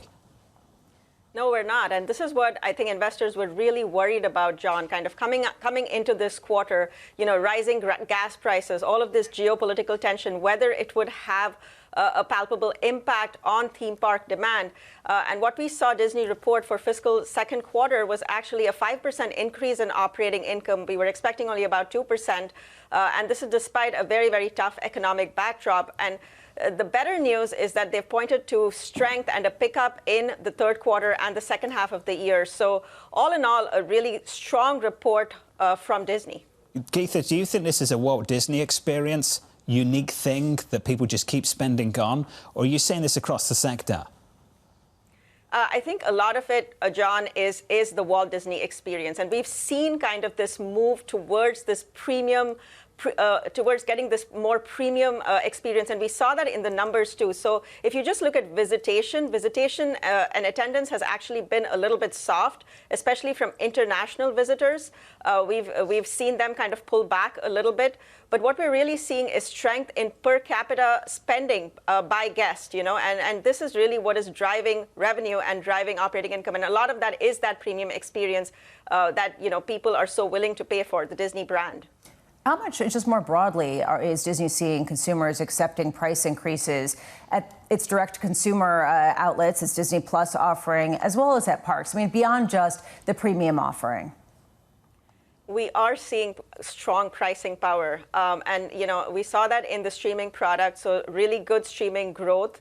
A lot of that is being driven by their content. So they pointed out Zootopia 2, which has been huge for them as a theatrical movie. And of course, now doing really well on their Streaming Plus, on their Disney Plus streaming platform. And really, if you kind of look at Disney, they've been very aggressive in terms of price increases. So just over the past 4 years, streaming prices have gone up around 70%. And consumers have been willing to absorb that. So far, it's been working pretty well for Disney. Of course, the one other thing that they have in their favor is the bundle. So the Disney bundle, of course, if you get the Disney Plus, the Hulu, and the ESPN, typically tends to be a much more compelling value proposition. And that has also definitely helped them. How much, Geetha, is this a reflection of the new CEO, Josh D'Amaro, who came from the experiences from the theme parks and other activities division, versus just a continuation of what Bob Iger started? Yeah, this was really, I would say, a big litmus test for Josh D'Amaro, and I think he came out really, really strong. So a lot of the numbers that we're seeing today in terms of the parks numbers, those are a result of all the investments and all of the planning and all of the initiatives that were undertaken when Josh D'Amaro was heading the parks division. I think really what investors want to see now is kind of a more balanced narrative. So we've seen kind of the pendulum swing a little bit from film, from streaming to experiences, which is, the parks division makes up about 60% of operating income. But as you have, a tougher and tougher economic backdrop, this whole prospect of rising oil prices, I think investors want to balance out those risks a little bit with more kind of energy in the entertainment division. And that's exactly what we see in this 3,000-word letter that, Josh D'Amaro penned today. So it's a little bit of the continuation of the work that both Bob Iger and Josh D'Amaro did, but obviously a lot more work to be done in terms of reinvigorating the content engine, because at its heart, I mean, Disney is one of the greatest storytellers in the world. So what else could we see him do when it comes to this content portfolio and reinvigorating it? Yeah, so really what he's trying to do now, and I think the Bloomberg team broke a story a few days ago, is kind of creating this whole super app. So you do have the Disney Plus app, which is obviously the streaming content, but is it going to be a super app for all of Disney content? So are you going to be able to buy movie tickets? Are you going to be able to buy theme park tickets, merchandise, video games? That is really what this new management team is looking at for the future of Disney, kind of this one big super app. Geetha, appreciate your time. Geetha Raghunathan there of Bloomberg Intelligence, breaking down the results from Disney, the Walt Disney Company trading in the pre-market higher by some 4%. Let's get you an update on news worldwide this morning with your Bloomberg brief. Yahara has more. Hey, Yahara. Hi, John.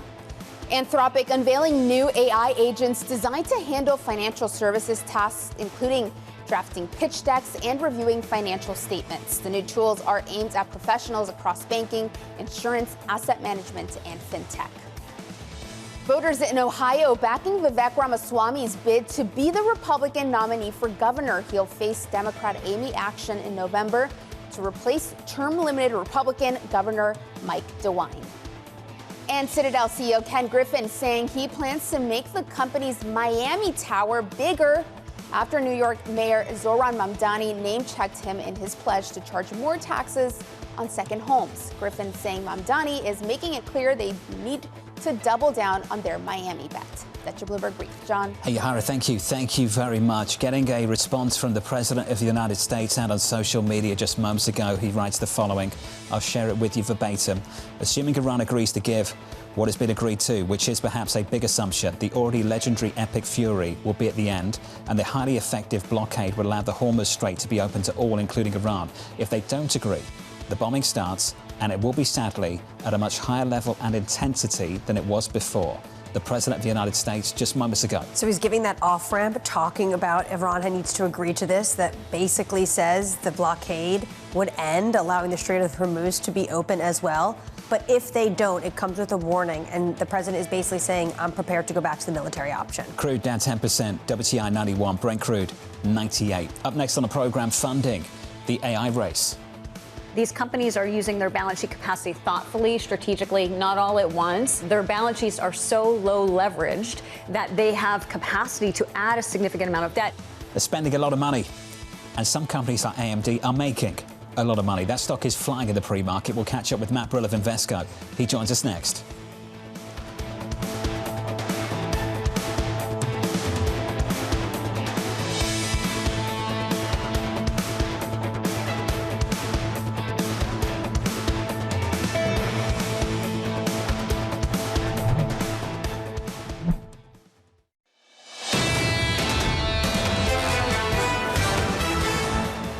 Front and center, this is the headline this morning. This move in crude, WTI and Brent. WTI down by 10%, Brent down by close to the same. It's a break of triple digits. It's 99.30 on Brent crude. The president just moments ago saying this, assuming Iran agrees to give what has been agreed to, which is perhaps a big assumption, the already legendary Epic Fury will be at an end, and the highly effective blockade will allow the Hormuz Strait to be open to all, including Iran. If they don't agree, the bombing starts, and it will be, sadly, a much higher level and intensity than it was before. The President of the United States If we were on a different day, this would dampen some of the enthusiasm out there. It isn't a done deal yet. It still is in their hands. Nonetheless, people are moving on. People are saying, look, the fact that people are even discussing some sort of resolution here, that there's been a memorandum of understanding, is enough for us. A little bit of a fade after that, but this is viewed as just an effort to keep some leverage in the discussions around negotiations. Two things the president says here, perhaps a big assumption. I would agree. That is a big assumption that the Iranians are ready to come to the table and agree on all of the points the Americans are putting on this one page.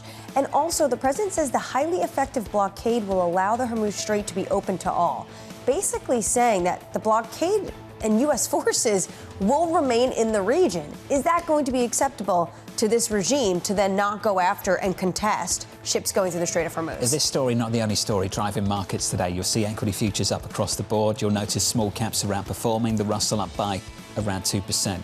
You'll also notice the really strong performance still in big tech in America, with the Nasdaq higher by around 1.5%. AMD in the pre-market higher this morning by close to 20%. Let's talk about tech. Under surveillance this morning, funding the AI race. These companies are using their balance sheet capacity thoughtfully, strategically, not all at once. We already have an above consensus forecast for U.S. IG issuance of $2.1 trillion. That would be a new record. Their balance sheets are so low leveraged that they have capacity to add a significant amount of debt. Not all of that will happen in the traditional U.S. IG market because investors will need to manage those issuer concentration constraints. Here's the latest this morning. Alphabet raising $17 billion in its latest AI funding push, selling its biggest ever euro-denominated bonds and its first Canadian dollar notes. Matt Brill of Invesco saying Alphabet has diversified the most away from the dollar among the US hyperscalers in its push to fund AI infrastructure. Matt joins us now for more. Matt, good morning. Morning. How does it feel that debt investors are funding these massive gains in the equity market, with AMD higher by 20% of the pre-market? That's not the first question. We'll get to that in a moment. This is the first question. You can think about that one.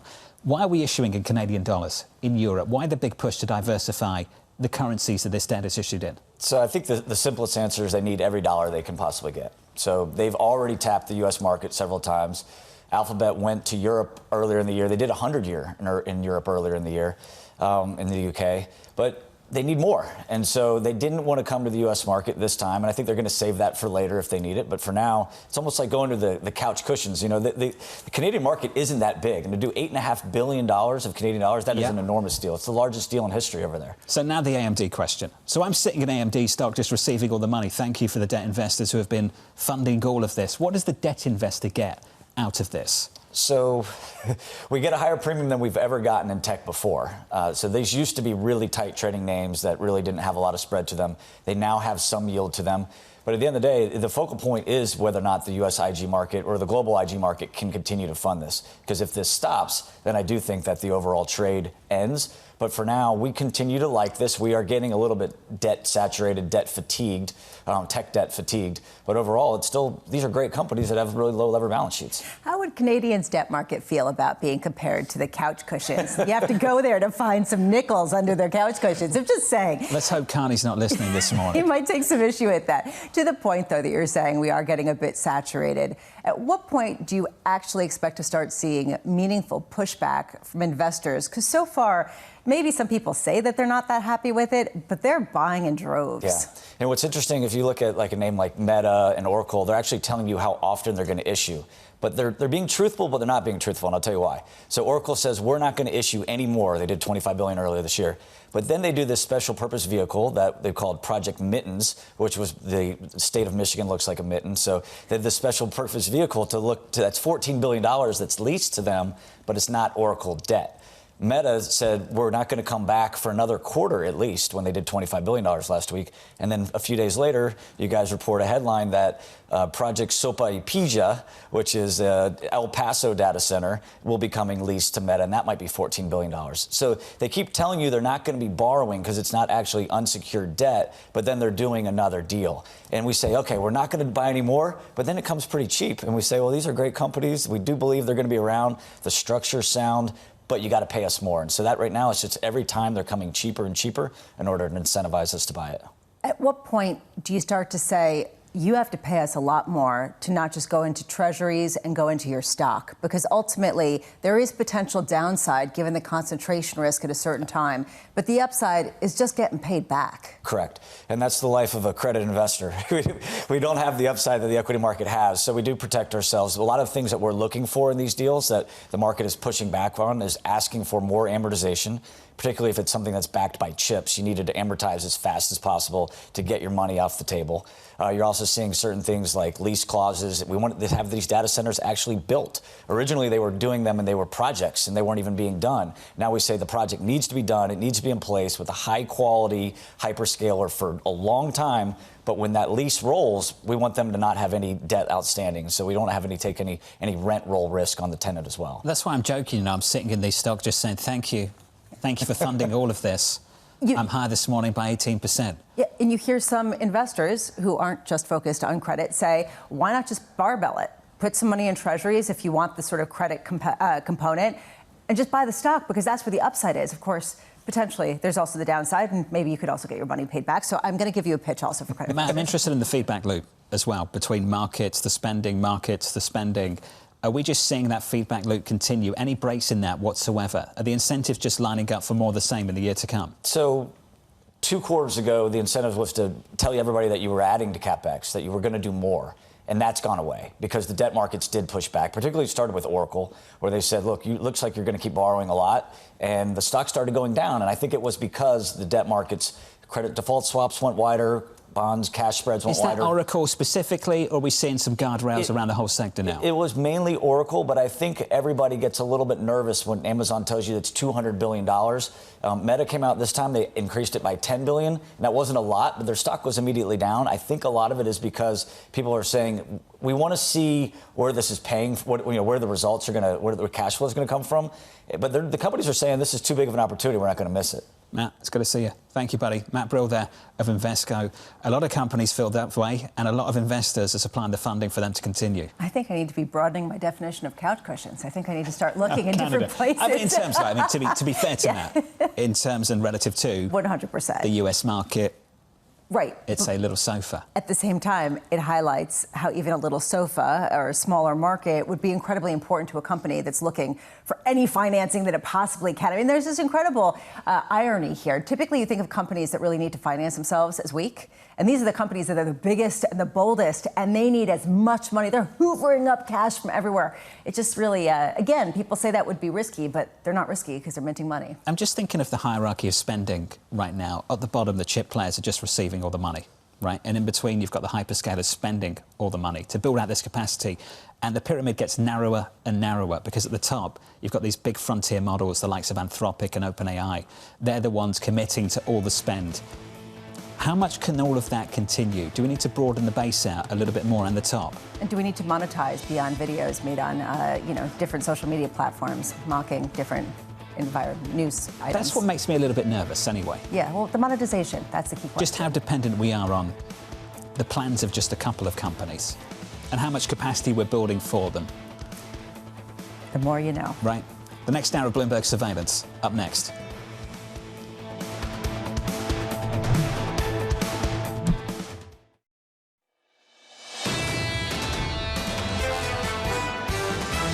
It's not hard to really look at the results we've seen and be that surprised that the markets continue to rally. I would not be outright short risk. Like I said, the weight of earnings is still too strong. For now, earnings and CapEx are really driving this market. AI and that trade maybe continues to drive the market. Right now, we're anticipating about a mid-single-digit climb for the S&P 500 from here. This is Bloomberg Surveillance with Jonathan Ferro, Lisa Abramowicz, and Annmarie Hordern.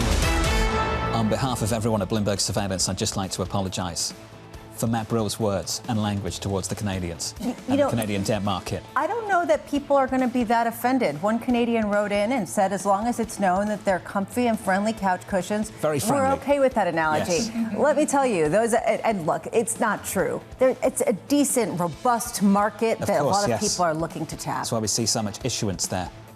relative to what we see in the United States.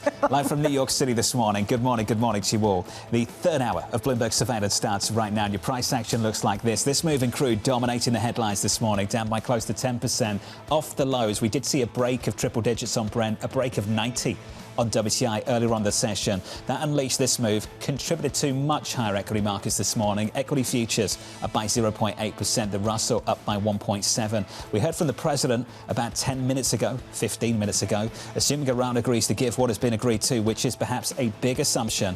The already legendary Epic Fury will be at an end, and the highly effective blockade will allow the Hormuz Strait to be open to all, including Iran. If they don't agree, the bombing starts, and it will be, sadly, at a much higher level and intensity than it was before. This market is taking the easing in rhetoric, not necessarily the stick at the end. And that, I think, is notable. You did see some of the risk appetite fade just a touch on the margins after this social media post. At the same time, you still are seeing the declines in oil prices, the gains in equities, which gives a sense that even the talks about talks is enough to unleash optimism in a market that wants to rip. Yeah, the headline helped to unleash that optimism earlier on this morning. The detail is still nuanced.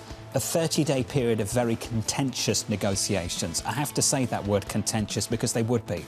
There'll be nothing easy about this period of talks if they're agreed to. Of course it will be contentious. And what did we see all of last year? Negotiations happen and then not get to a point that they were able to agree to something, and that's what started Operation Epic Fury in February. So clearly this is going to be incredibly hard, especially since the regime has now been hardened, given the fact that it's been changed within because of all the assassinations from the Israeli strikes.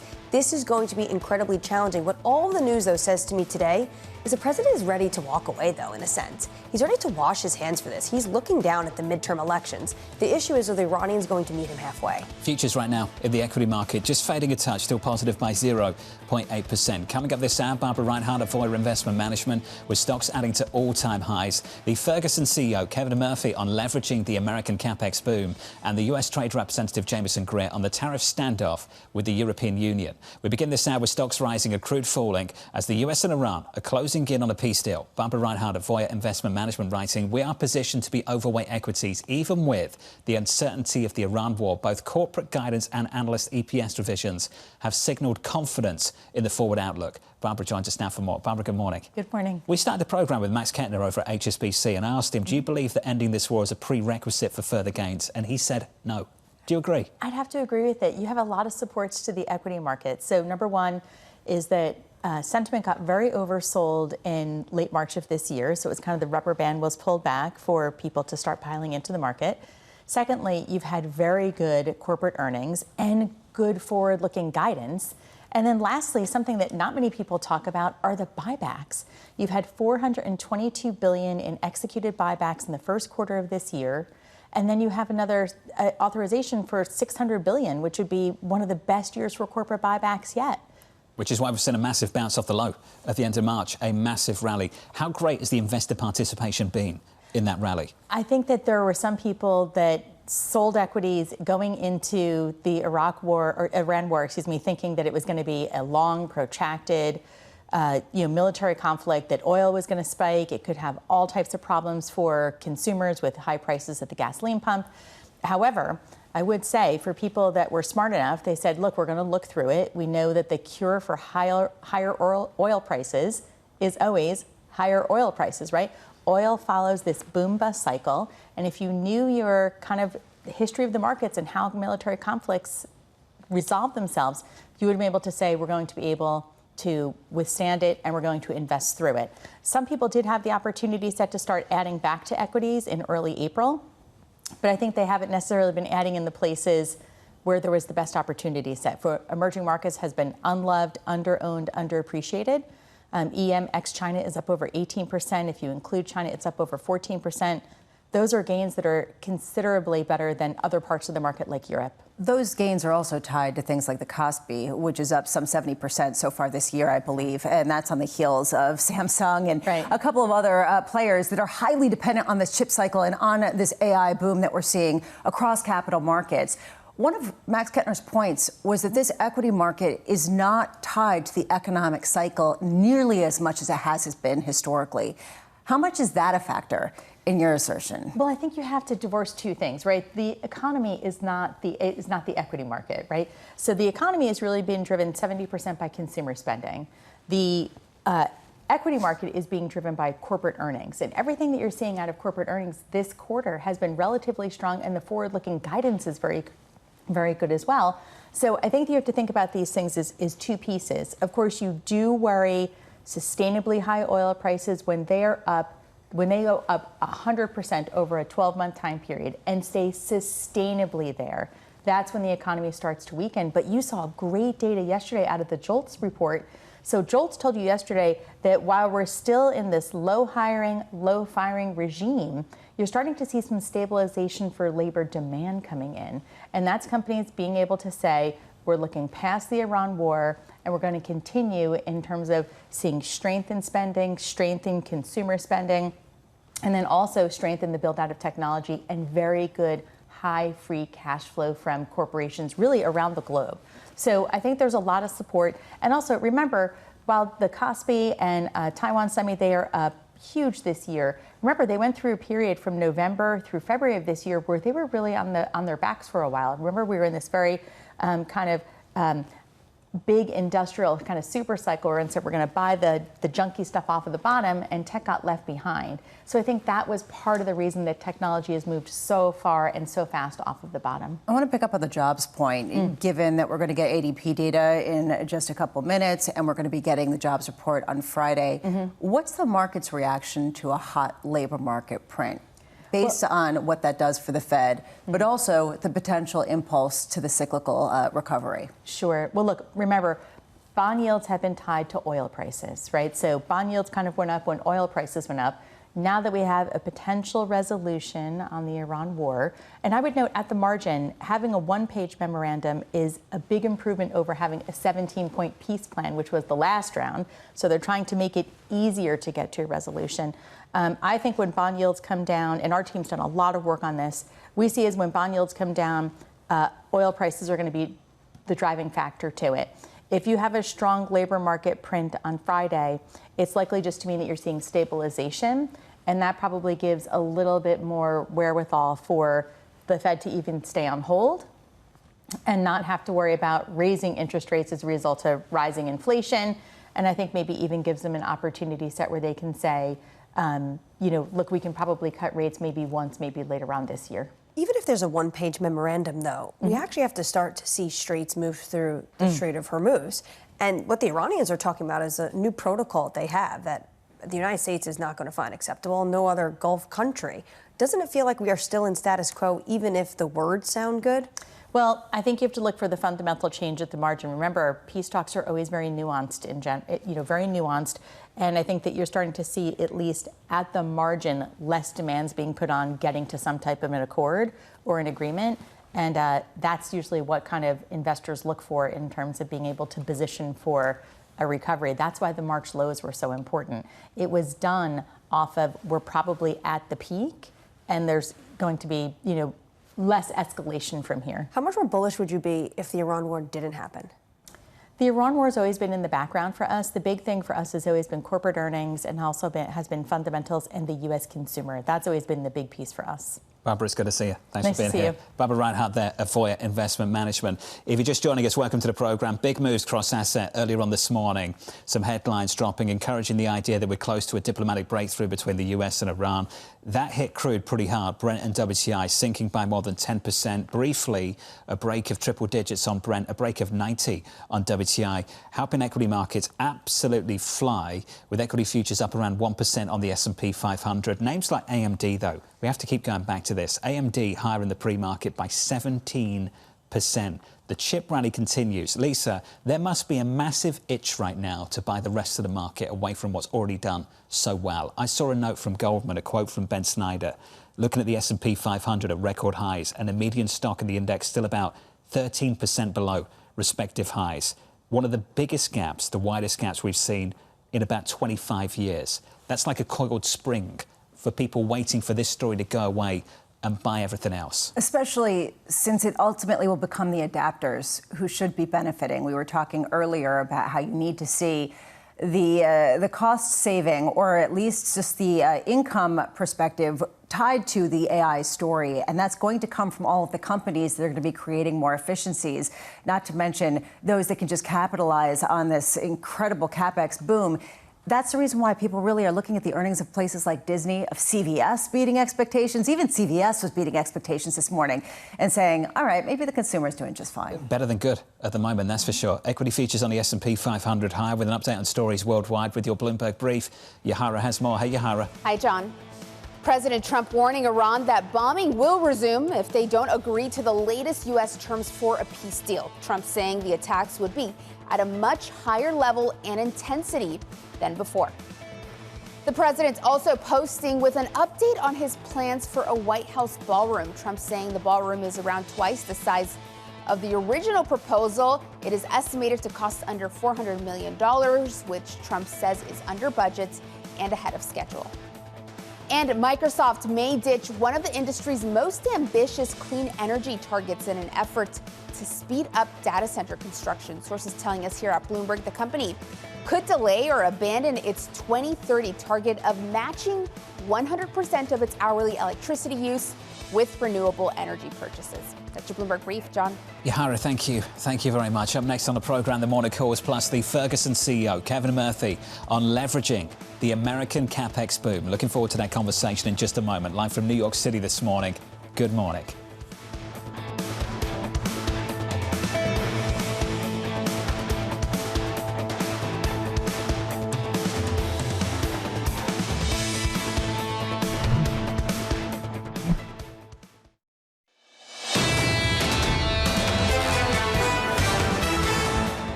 Here's the bull case, right? That we get some sort of resolution between the U.S. and Iran. The worst Fed can say, hey, this is a supply shock. We can look through it. And suddenly, small caps begin to work. Small caps begin to work. The consumer begins to work. And then the economy begins to accelerate. And we can start talking about the housing market getting involved. That's the optimism outlook. That's the optimistic outlook. That's Chris Harvey of CIBC. It's not exactly the outlook he believes in.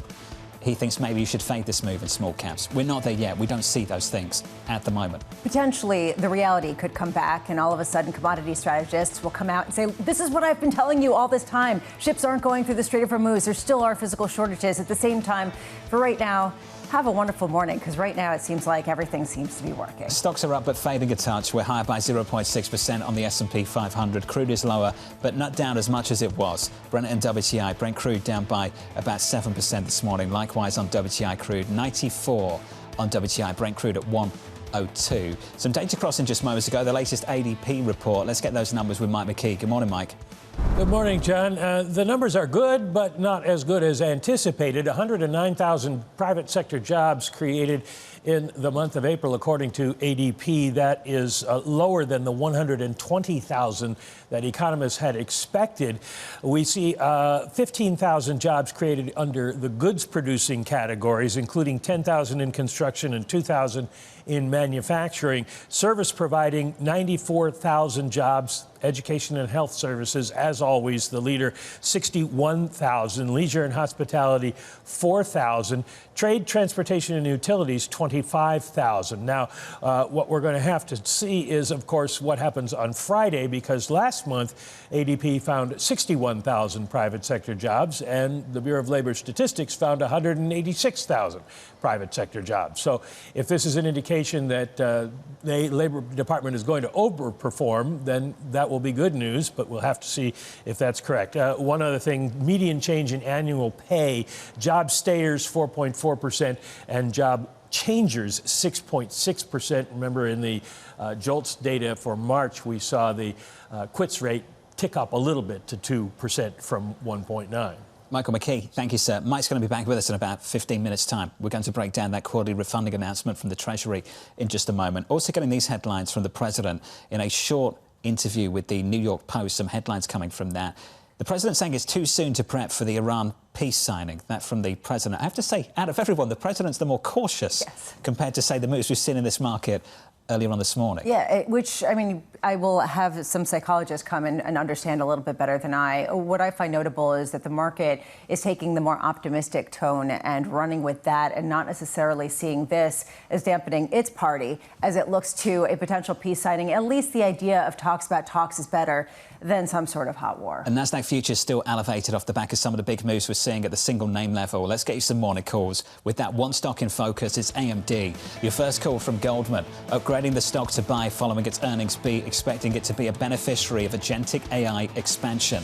The second call from Bernstein, upgrading the stock to outperform, seeing shares moving higher even after the recent run. And finally, Bank of America raising its price target to $450, saying the company is well aligned with the evolving AI market. The stock is up by 17% this morning. As big tech then doubles down on AI, the Ferguson company, a plumbing and HVAC distributor, is set to benefit from the CapEx boom and the build-out of data centers. In the company's latest earnings report, the CEO, Kevin Murphy, writing, quote, "We expect to continue to outperform the market while leveraging the long-term growth drivers of water infrastructure and large capital projects." I'm pleased to say that Kevin joins us now for more. Kevin, welcome to the program. Thanks for making some time for us. Some big numbers and big spending we're seeing from some big companies in this country. Kevin, how have you positioned the company to take advantage of that? Yeah, thank you, Jonathan. Great to be with you. And we've positioned the company to be roughly half residential, half non-residential, about 2/3 break, fix, repair, remodel, 1/3 new construction.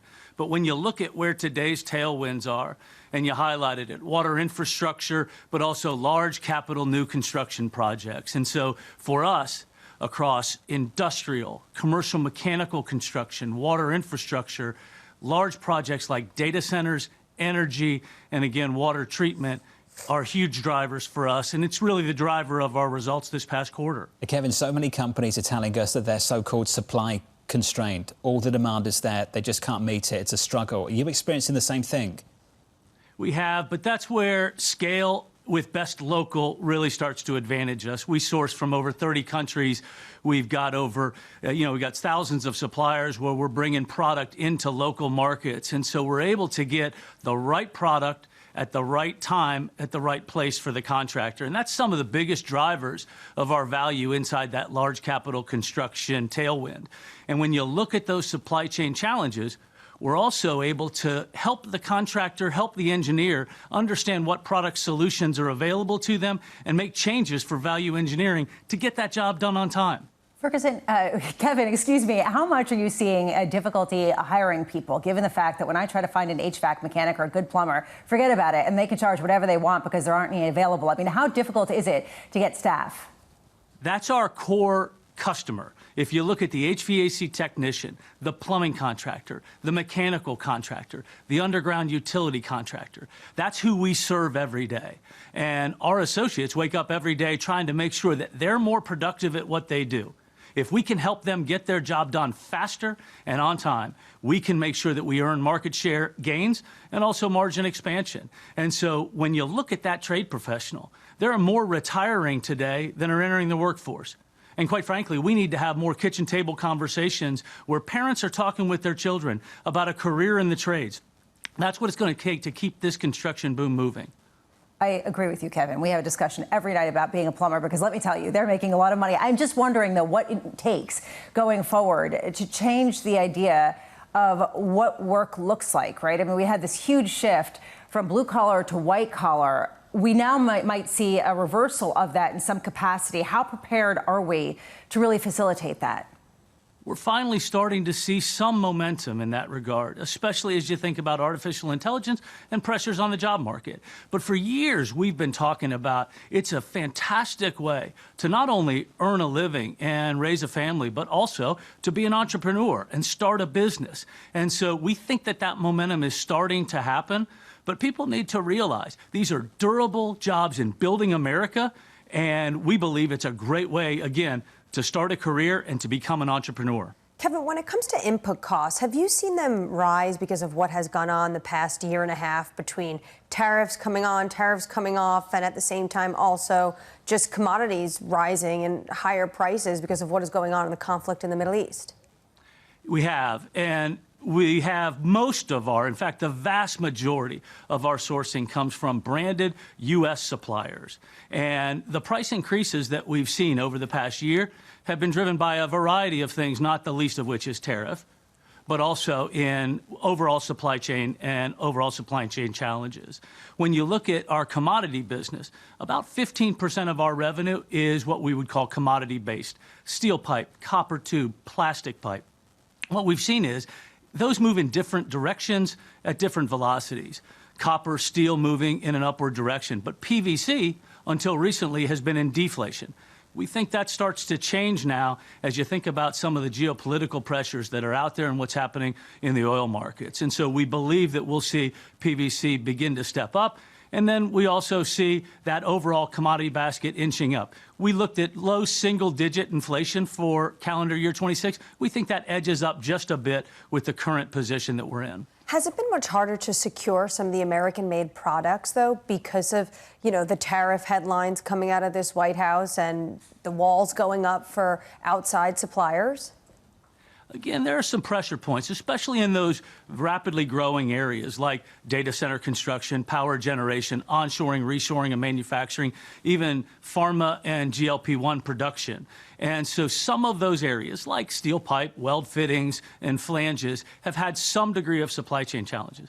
But again, that's where our company has been quite strong in bringing good sourcing capabilities, good global sourcing capabilities, and making sure that we can offer alternatives to our customer and a great supply chain with over 1,800 locations and 5,900 trucks that can make sure that those products are delivered on site when and where they need them.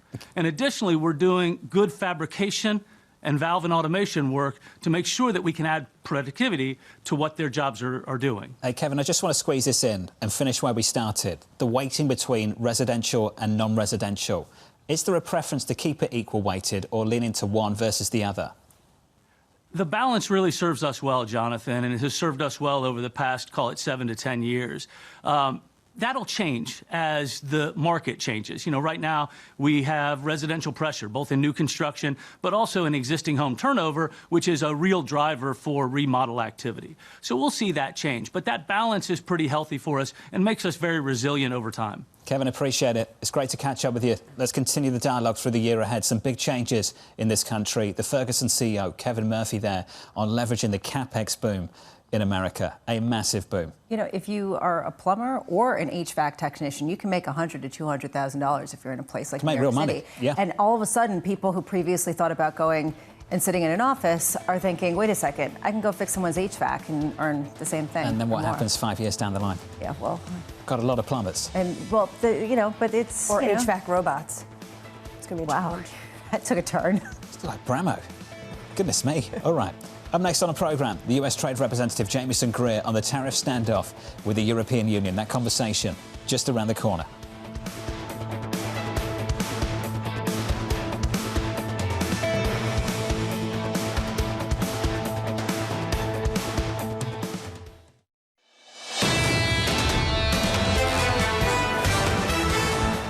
So the US and Iran, according to reports throughout this morning, close to signing a memorandum of understanding to begin a period of 30-day talks to end the blockade, reopen the Strait of Hormuz, and eventually negotiate around the nuclear program in Iran. The president saying that if that isn't signed, the bombing will restart. And the president also saying in an interview with the New York Post a little bit earlier this morning that it's too soon to prep for a peace signing with Iran and that it's too soon for face-to-face talks as well. It seems as though he's actually talking it down. The market is still saying it still is a positive step that there are even discussions about talks. Nonetheless, it is notable that he's the one that's saying, just hold on a second. We're not exactly smoking a peace pipe over here. So the gains fade just a touch on the S&P 500 by 0.8%. I want to make a joke, but I'm not going to. Yeah, me too. The Nasdaq up by 1.3%. On the Russell, we're up by 1.3 as well. In the commodity market, Brent crude and WTI down, but not down as much as they were. We were down by more than 10% earlier. Brent crude at 102, WTI at 94. And just to finish in the bond market, yields lower across the curve. Just as we get these headlines from the Treasury, the quarterly refunding statement dropping, the headlines dropping as well. Mike McKee's got those details for us right now. Morning, Mike. Good morning again. No surprises in the Treasury auction announcements. They had told us that they were going to be able to meet the debt needs of the country without changing auction sizes, so they haven't. The U.S. is going to refund $125 billion in the quarter.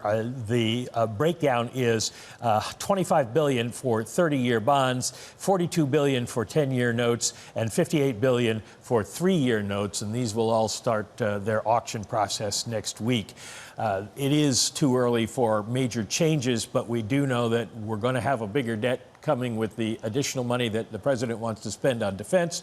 And also, the question is, how is Treasury and Fed going to work together on any of this stuff, which is what Kevin Warsh says should happen.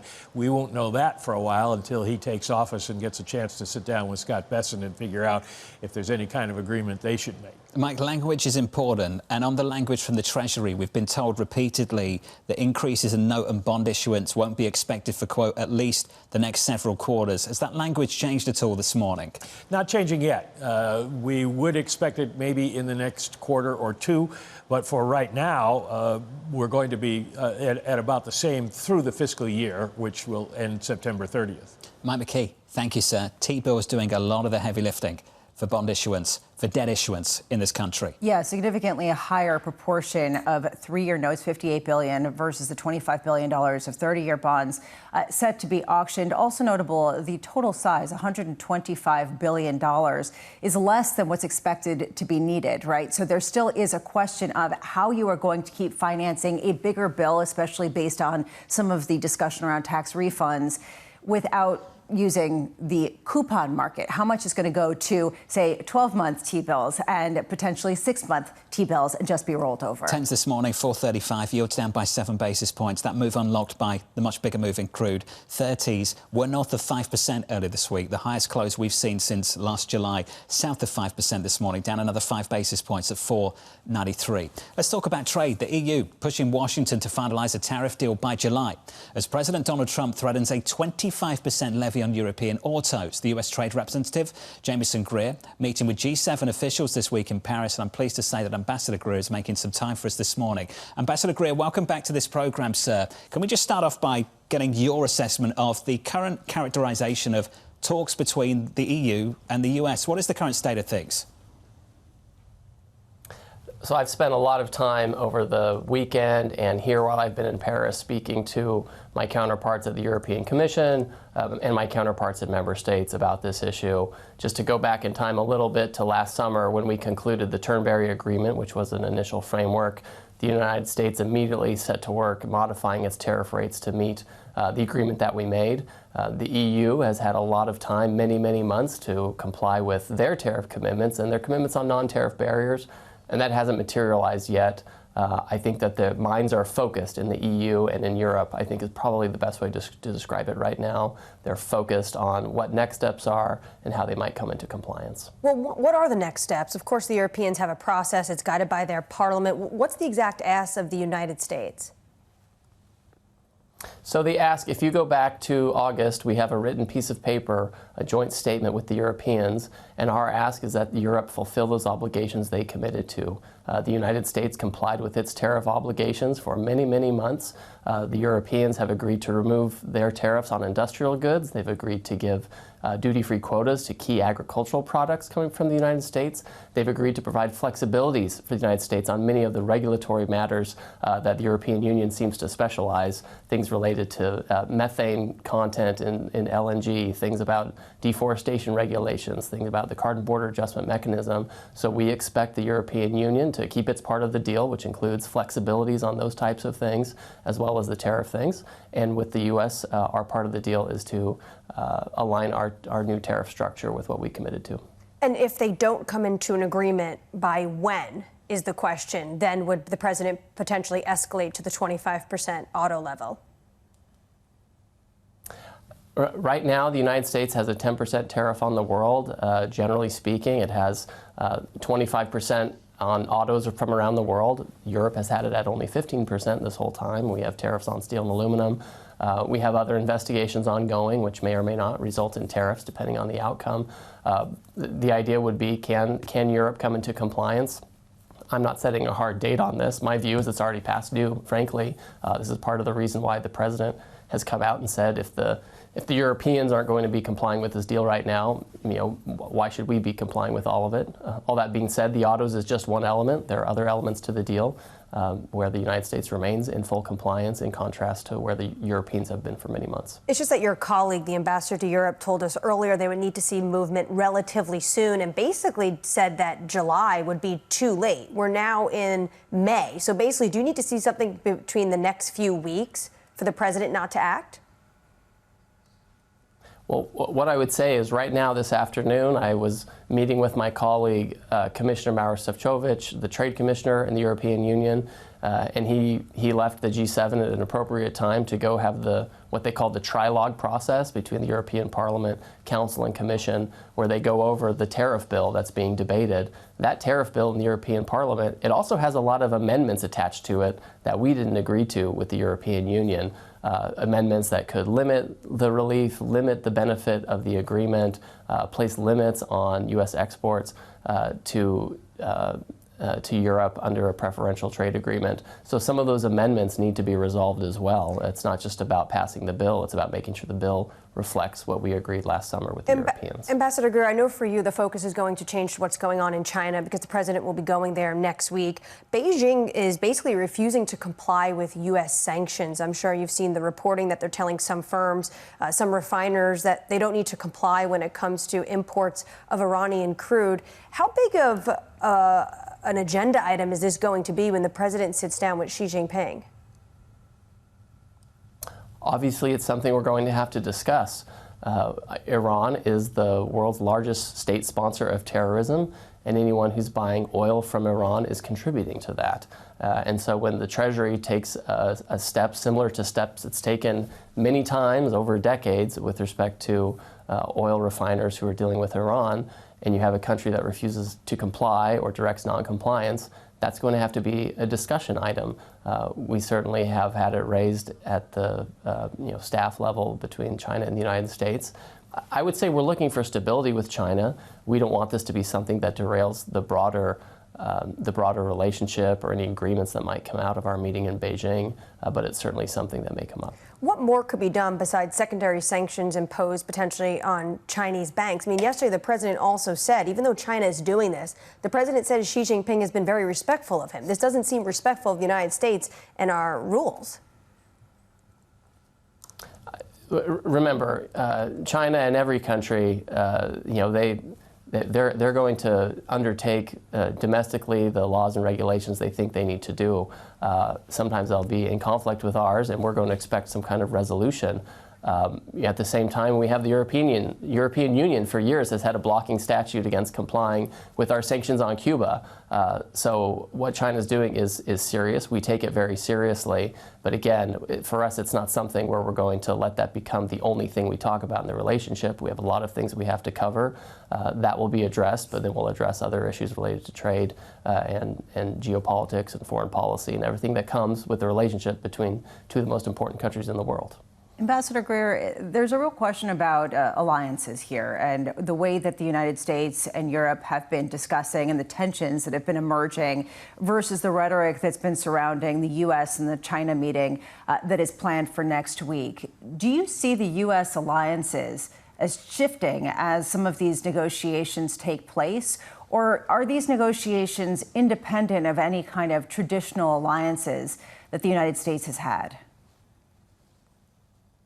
So I think that's a good question because it puts into context everything that we're doing. And I think you have to look a little bit at history. People think about our alliance system as something that is set in stone, never had issues, have always been perfect, and never been problems. That's just not true. I'm sitting here in Paris in a place where, decades ago, Charles de Gaulle essentially pulled France out of the military structure of NATO and sought to have its own independent nuclear program, which in retrospect, maybe de Gaulle was right. So, we have a long history of having a back and forth between the U.S. and its closest partners as we try to find the right balance between international cooperation and alliances and what we need for our sovereign right. When it comes to trade, the United States, we have to reindustrialize. We have to reduce our trade deficit. We have to get real wages up. We have to have manufacturing as a bigger portion of our economy. That necessarily means that we need to fix the terms of trade with other trading partners, friend or foe. And that means we have to have hard conversations with the Europeans, who, by the way, have the largest trade surplus in the world with the U.S. right now. It's no longer China as of last year. With the United States, I don't think we're going to let that get in the way of whatever military cooperation we want to have with the Europeans. If other countries want trade to get in the way of that kind of cooperation, that's up to them. But there's a long history of having economic differences and challenges and resolutions and disputes, et cetera, and siloing that off from military and security questions. Sometimes they get mixed, sometimes they stay apart. Ambassador Greer, it seems like European representatives feel a little bit differently. The French trade minister said that it seems like there's a weaponization of mutual dependencies, and that type of action is causing some real rethinking on their side. How do you address things like that, commentary with some of your counterparts that we're seeing and hearing? So, I saw that language today, but it was with respect to, and maybe we have a different understanding. We put out a G7 statement that talks about that, but it's really about China weaponizing critical minerals, an area where France, the rest of Europe, and the United States are quite aligned on the way forward and how we shouldn't allow basic commodities to be weaponized. The United States is not in the business of cutting off commodities. We've been exporting oil during this whole Iran operation. China's the country that's been cutting off and limiting access to critical minerals, and that's why we're cooperating with Europe on projects for critical minerals, on downstream processing, on manufacturing. That's why we're talking about having a plurilateral trade agreement on trade in critical minerals with Europe, with Japan, and others. So there are areas of a lot of collaboration and cooperation as we enter into a period of geoeconomic uncertainty. Ambassador, that's an interesting point, because for a long time the Europeans have just sat on the fence. They've wanted the security umbrella of the United States, but also wanted the economic benefits of having a close relationship with the Chinese. Do you think that's changed? I think that every country is going to pursue their trading relationships in the way they think is best. China is a great example. We're always going to trade with China. The Europeans are always going to trade with China. Europeans, Germany in particular, they've had very close economic relations. I do think that a lot of European countries and companies are rethinking that. I think they're being more clear-eyed about the risks and the challenges of doing business in and with China. At the same time, that's a big market. They do a lot of manufacturing there. They have a lot of consumers there. And so it's a place where people want to be able to do business, but they want to be able to do it in a reliable and predictable way. And that's not the case right now and hasn't been for some years. So while I think that the European view of China is changing and developing, it doesn't mean there's going to be some kind of massive decoupling. In the same way that even in the United States, we haven't had a massive decoupling from China. We've reduced our reliance on them. We've diversified from their economy, but we still want to have a constructive trade relationship if we can. Ambassador, you've been generous with your time, and we appreciate it. Thank you, sir. The United States Trade Representative Jamieson Greer there, Ambassador Greer, on the relationship with the EU and the relationship with the Chinese ahead of that meeting with the president in about a week. It's going to be a huge meeting, especially on the heels of what is going on with Iran and the fact that basically China is saying we're going to ignore some of these sanctions threats, but he's saying he doesn't want that to derail all the other issues they need to discuss with China when it comes to critical minerals and chips and just a whole host of issues when Xi and President Trump sit down. Stocks are record highs coming into Wednesday, adding to them this morning, up by 0.7% on the S&P. With an update on news worldwide with your Bloomberg brief, Yahara has more. Hey, Yahara. Hi, John. The U.S. quarterly refunding coming in at $125 billion in line with estimates. Treasury will issue the refunds via $58 billion of three-year notes, $42 billion of 10-year notes, and $25 billion of 30-year bonds. The U.S. seeing a steady rates of coupon issuance for the next several quarters. Recapping the latest read on the labor market, ADP payrolls coming in a touch softer than estimates at 109,000 in April compared to estimates of 120,000. Goods producing jobs accounting for the bulk of those figures with 94,000 added in the month. And we are seeing shares of Corning soaring more than 18% alongside NVIDIA after the two companies announced a major AI infrastructure partnership. Corning, which makes the connectivity systems inside data centers, says it's ramping up U.S. manufacturing capacity tenfold as part of the deal. That's your Bloomberg Brief. John? Hey, Yahara, thank you. Thank you very much. Up next, we'll catch up with David Seif of Nomura, looking ahead to the data this week, including Friday's payrolls report and reflecting on the quarterly refunding announcement from the Treasury just moments ago.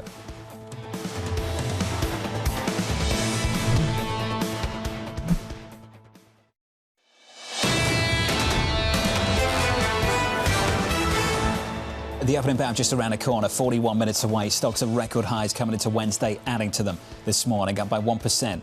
On the Nasdaq 100 this morning, on the S&P up by 0.7. This rally and this name helping things this morning, that's for sure. Fantastic numbers from AMD. Really strong guide as well. The stock is up in the pre-market. The stock is absolutely flying. It's up by 15%. At one point, it was up by more than 20. That's one of the single names to watch going into the opening bell. Elsewhere, we're looking at this in crude. Down on Brent and WTI. Some diplomatic breakthrough on the horizon, some encouraging signs. The president, out of everyone, pouring some cold water on the prospects of that being signed anytime soon, though. So bear that in mind. Brent off the lows, 102.55 this morning. And then this in the bond market. So that move there, unlocking this move here, yields across the curve are lower by 7 basis points on a 2-year, 387. It's further out the curve where things have been interesting recently. The 30-year north of 5% is now a good time to issue more debt at the long end of the curve. The answer's no, apparently. The quarterly refunding comes in from the Treasury in line with estimates. No change. And also no change to the guidance. No change on coupon issuance and the guidance to keep it steady, quote, for at least the next several quarters. This sort of puts to bed some questions about how much this particular Treasury would remove issuance completely from the long end and move it all to the T-bills.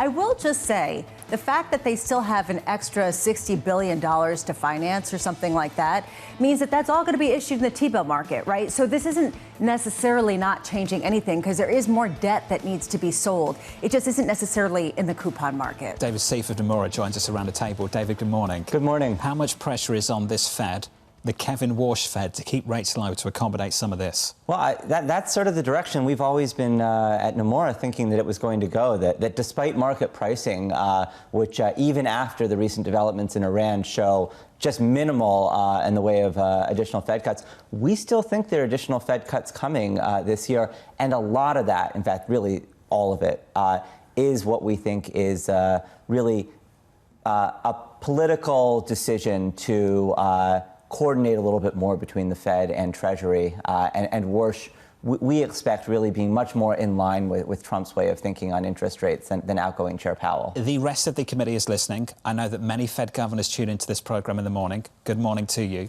They'll be listening to what you just said. Are they going to come along for the ride? Well, we had 3 hawkish dissents in the statement just last week. Now, 2 of these were all by regional Fed presidents who won't get a vote after this year. 2 of them, Beth Hammack and Lori Logan, we already were pretty clear that they were hawkish. Neil Kashkari from Minneapolis, he had made a bunch of more hawkish statements lately. Our guess is that he, in March, though, did signal that at the time, one more rate cut this year was appropriate. So, you know, we have seen a little bit of a hawkish shift from the committee, especially driven by the voting regional Fed presidents. But we still think that among the voting members on the FOMC, the 12 of them, there is a clear majority that are still in favor of at least one rate cut this year. What's the economic argument for that? The economic argument is you really got to sort of think that inflation is going to be better than it has been in the past several years, past 6 years, arguably. And you also need to have the view that the Fed funds rate at 3 5/8 is restrictive where it is, and that it needs to be getting down to neutral. How do they execute this, even if there is some sort of Fed Treasury accord, without igniting a huge sell-off in the long end of the yield curve and potentially pushing up inflation expectations? Well, there is that risk, certainly. And I certainly understand why some on the Fed think that more cuts are appropriate. But I also very much understand where these dissents are coming from and where the hawkishness is coming from. They need to do it very carefully. And I would completely agree with you that a sell-off at the back end, at least somewhat of a loss of credibility, is at least a risk for the Fed. So they need to make it clear that this is something that really remains data dependent. And I think if the Fed cuts more than a couple of times, certainly, and the data continue to be as strong as they have been. What data are we looking at? I'm sorry, but it's data dependent. I mean, the data is coming out. The inflation's going up.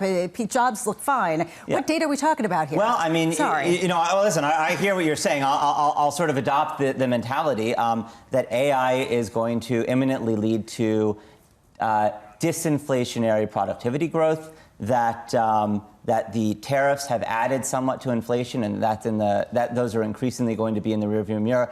And third point, and this I really do think is a very strong point, that the war in Iran has led to a big jump in headline inflation, but not in core inflation. And the Fed really should be focused on core inflation. And so to the extent that wherever the starting point was, they want to move. These are stories, not data. This is what Lisa is getting frustrated that with. is the argument there, and I again very much understand why so many of the regional Fed presidents are starting to push back against the extent of cuts, or at least against future cuts. If this market's not convinced this dollar's getting absolutely hammered, if that's a direction of travel, and people start to latch on to what's happening, this dollar is going to get absolutely hammered.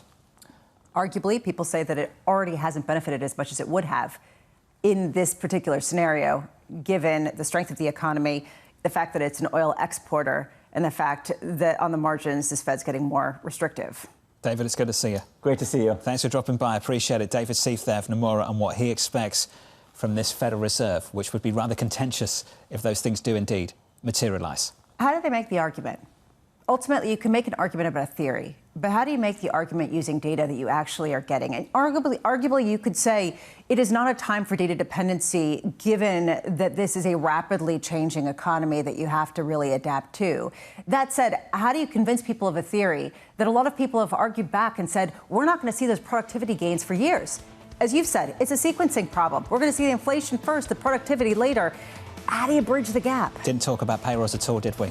We sort of mentioned it once. Makes you wonder how relevant that is. Oh, we mentioned it, I think, once. I'll go back. Squeezed it in. We'll have more tomorrow for you as we count you down to Payrolls Friday. Coming up tomorrow, Ishwar Prasad of Cornell, Dan Skelly of Morgan Stanley, Sonal Desai of Franklin Templeton, and Liz Ann Saunders of Charles Schwab from New York City this morning. Good morning. Thank you for choosing Bloomberg TV. This was Bloomberg Surveillance.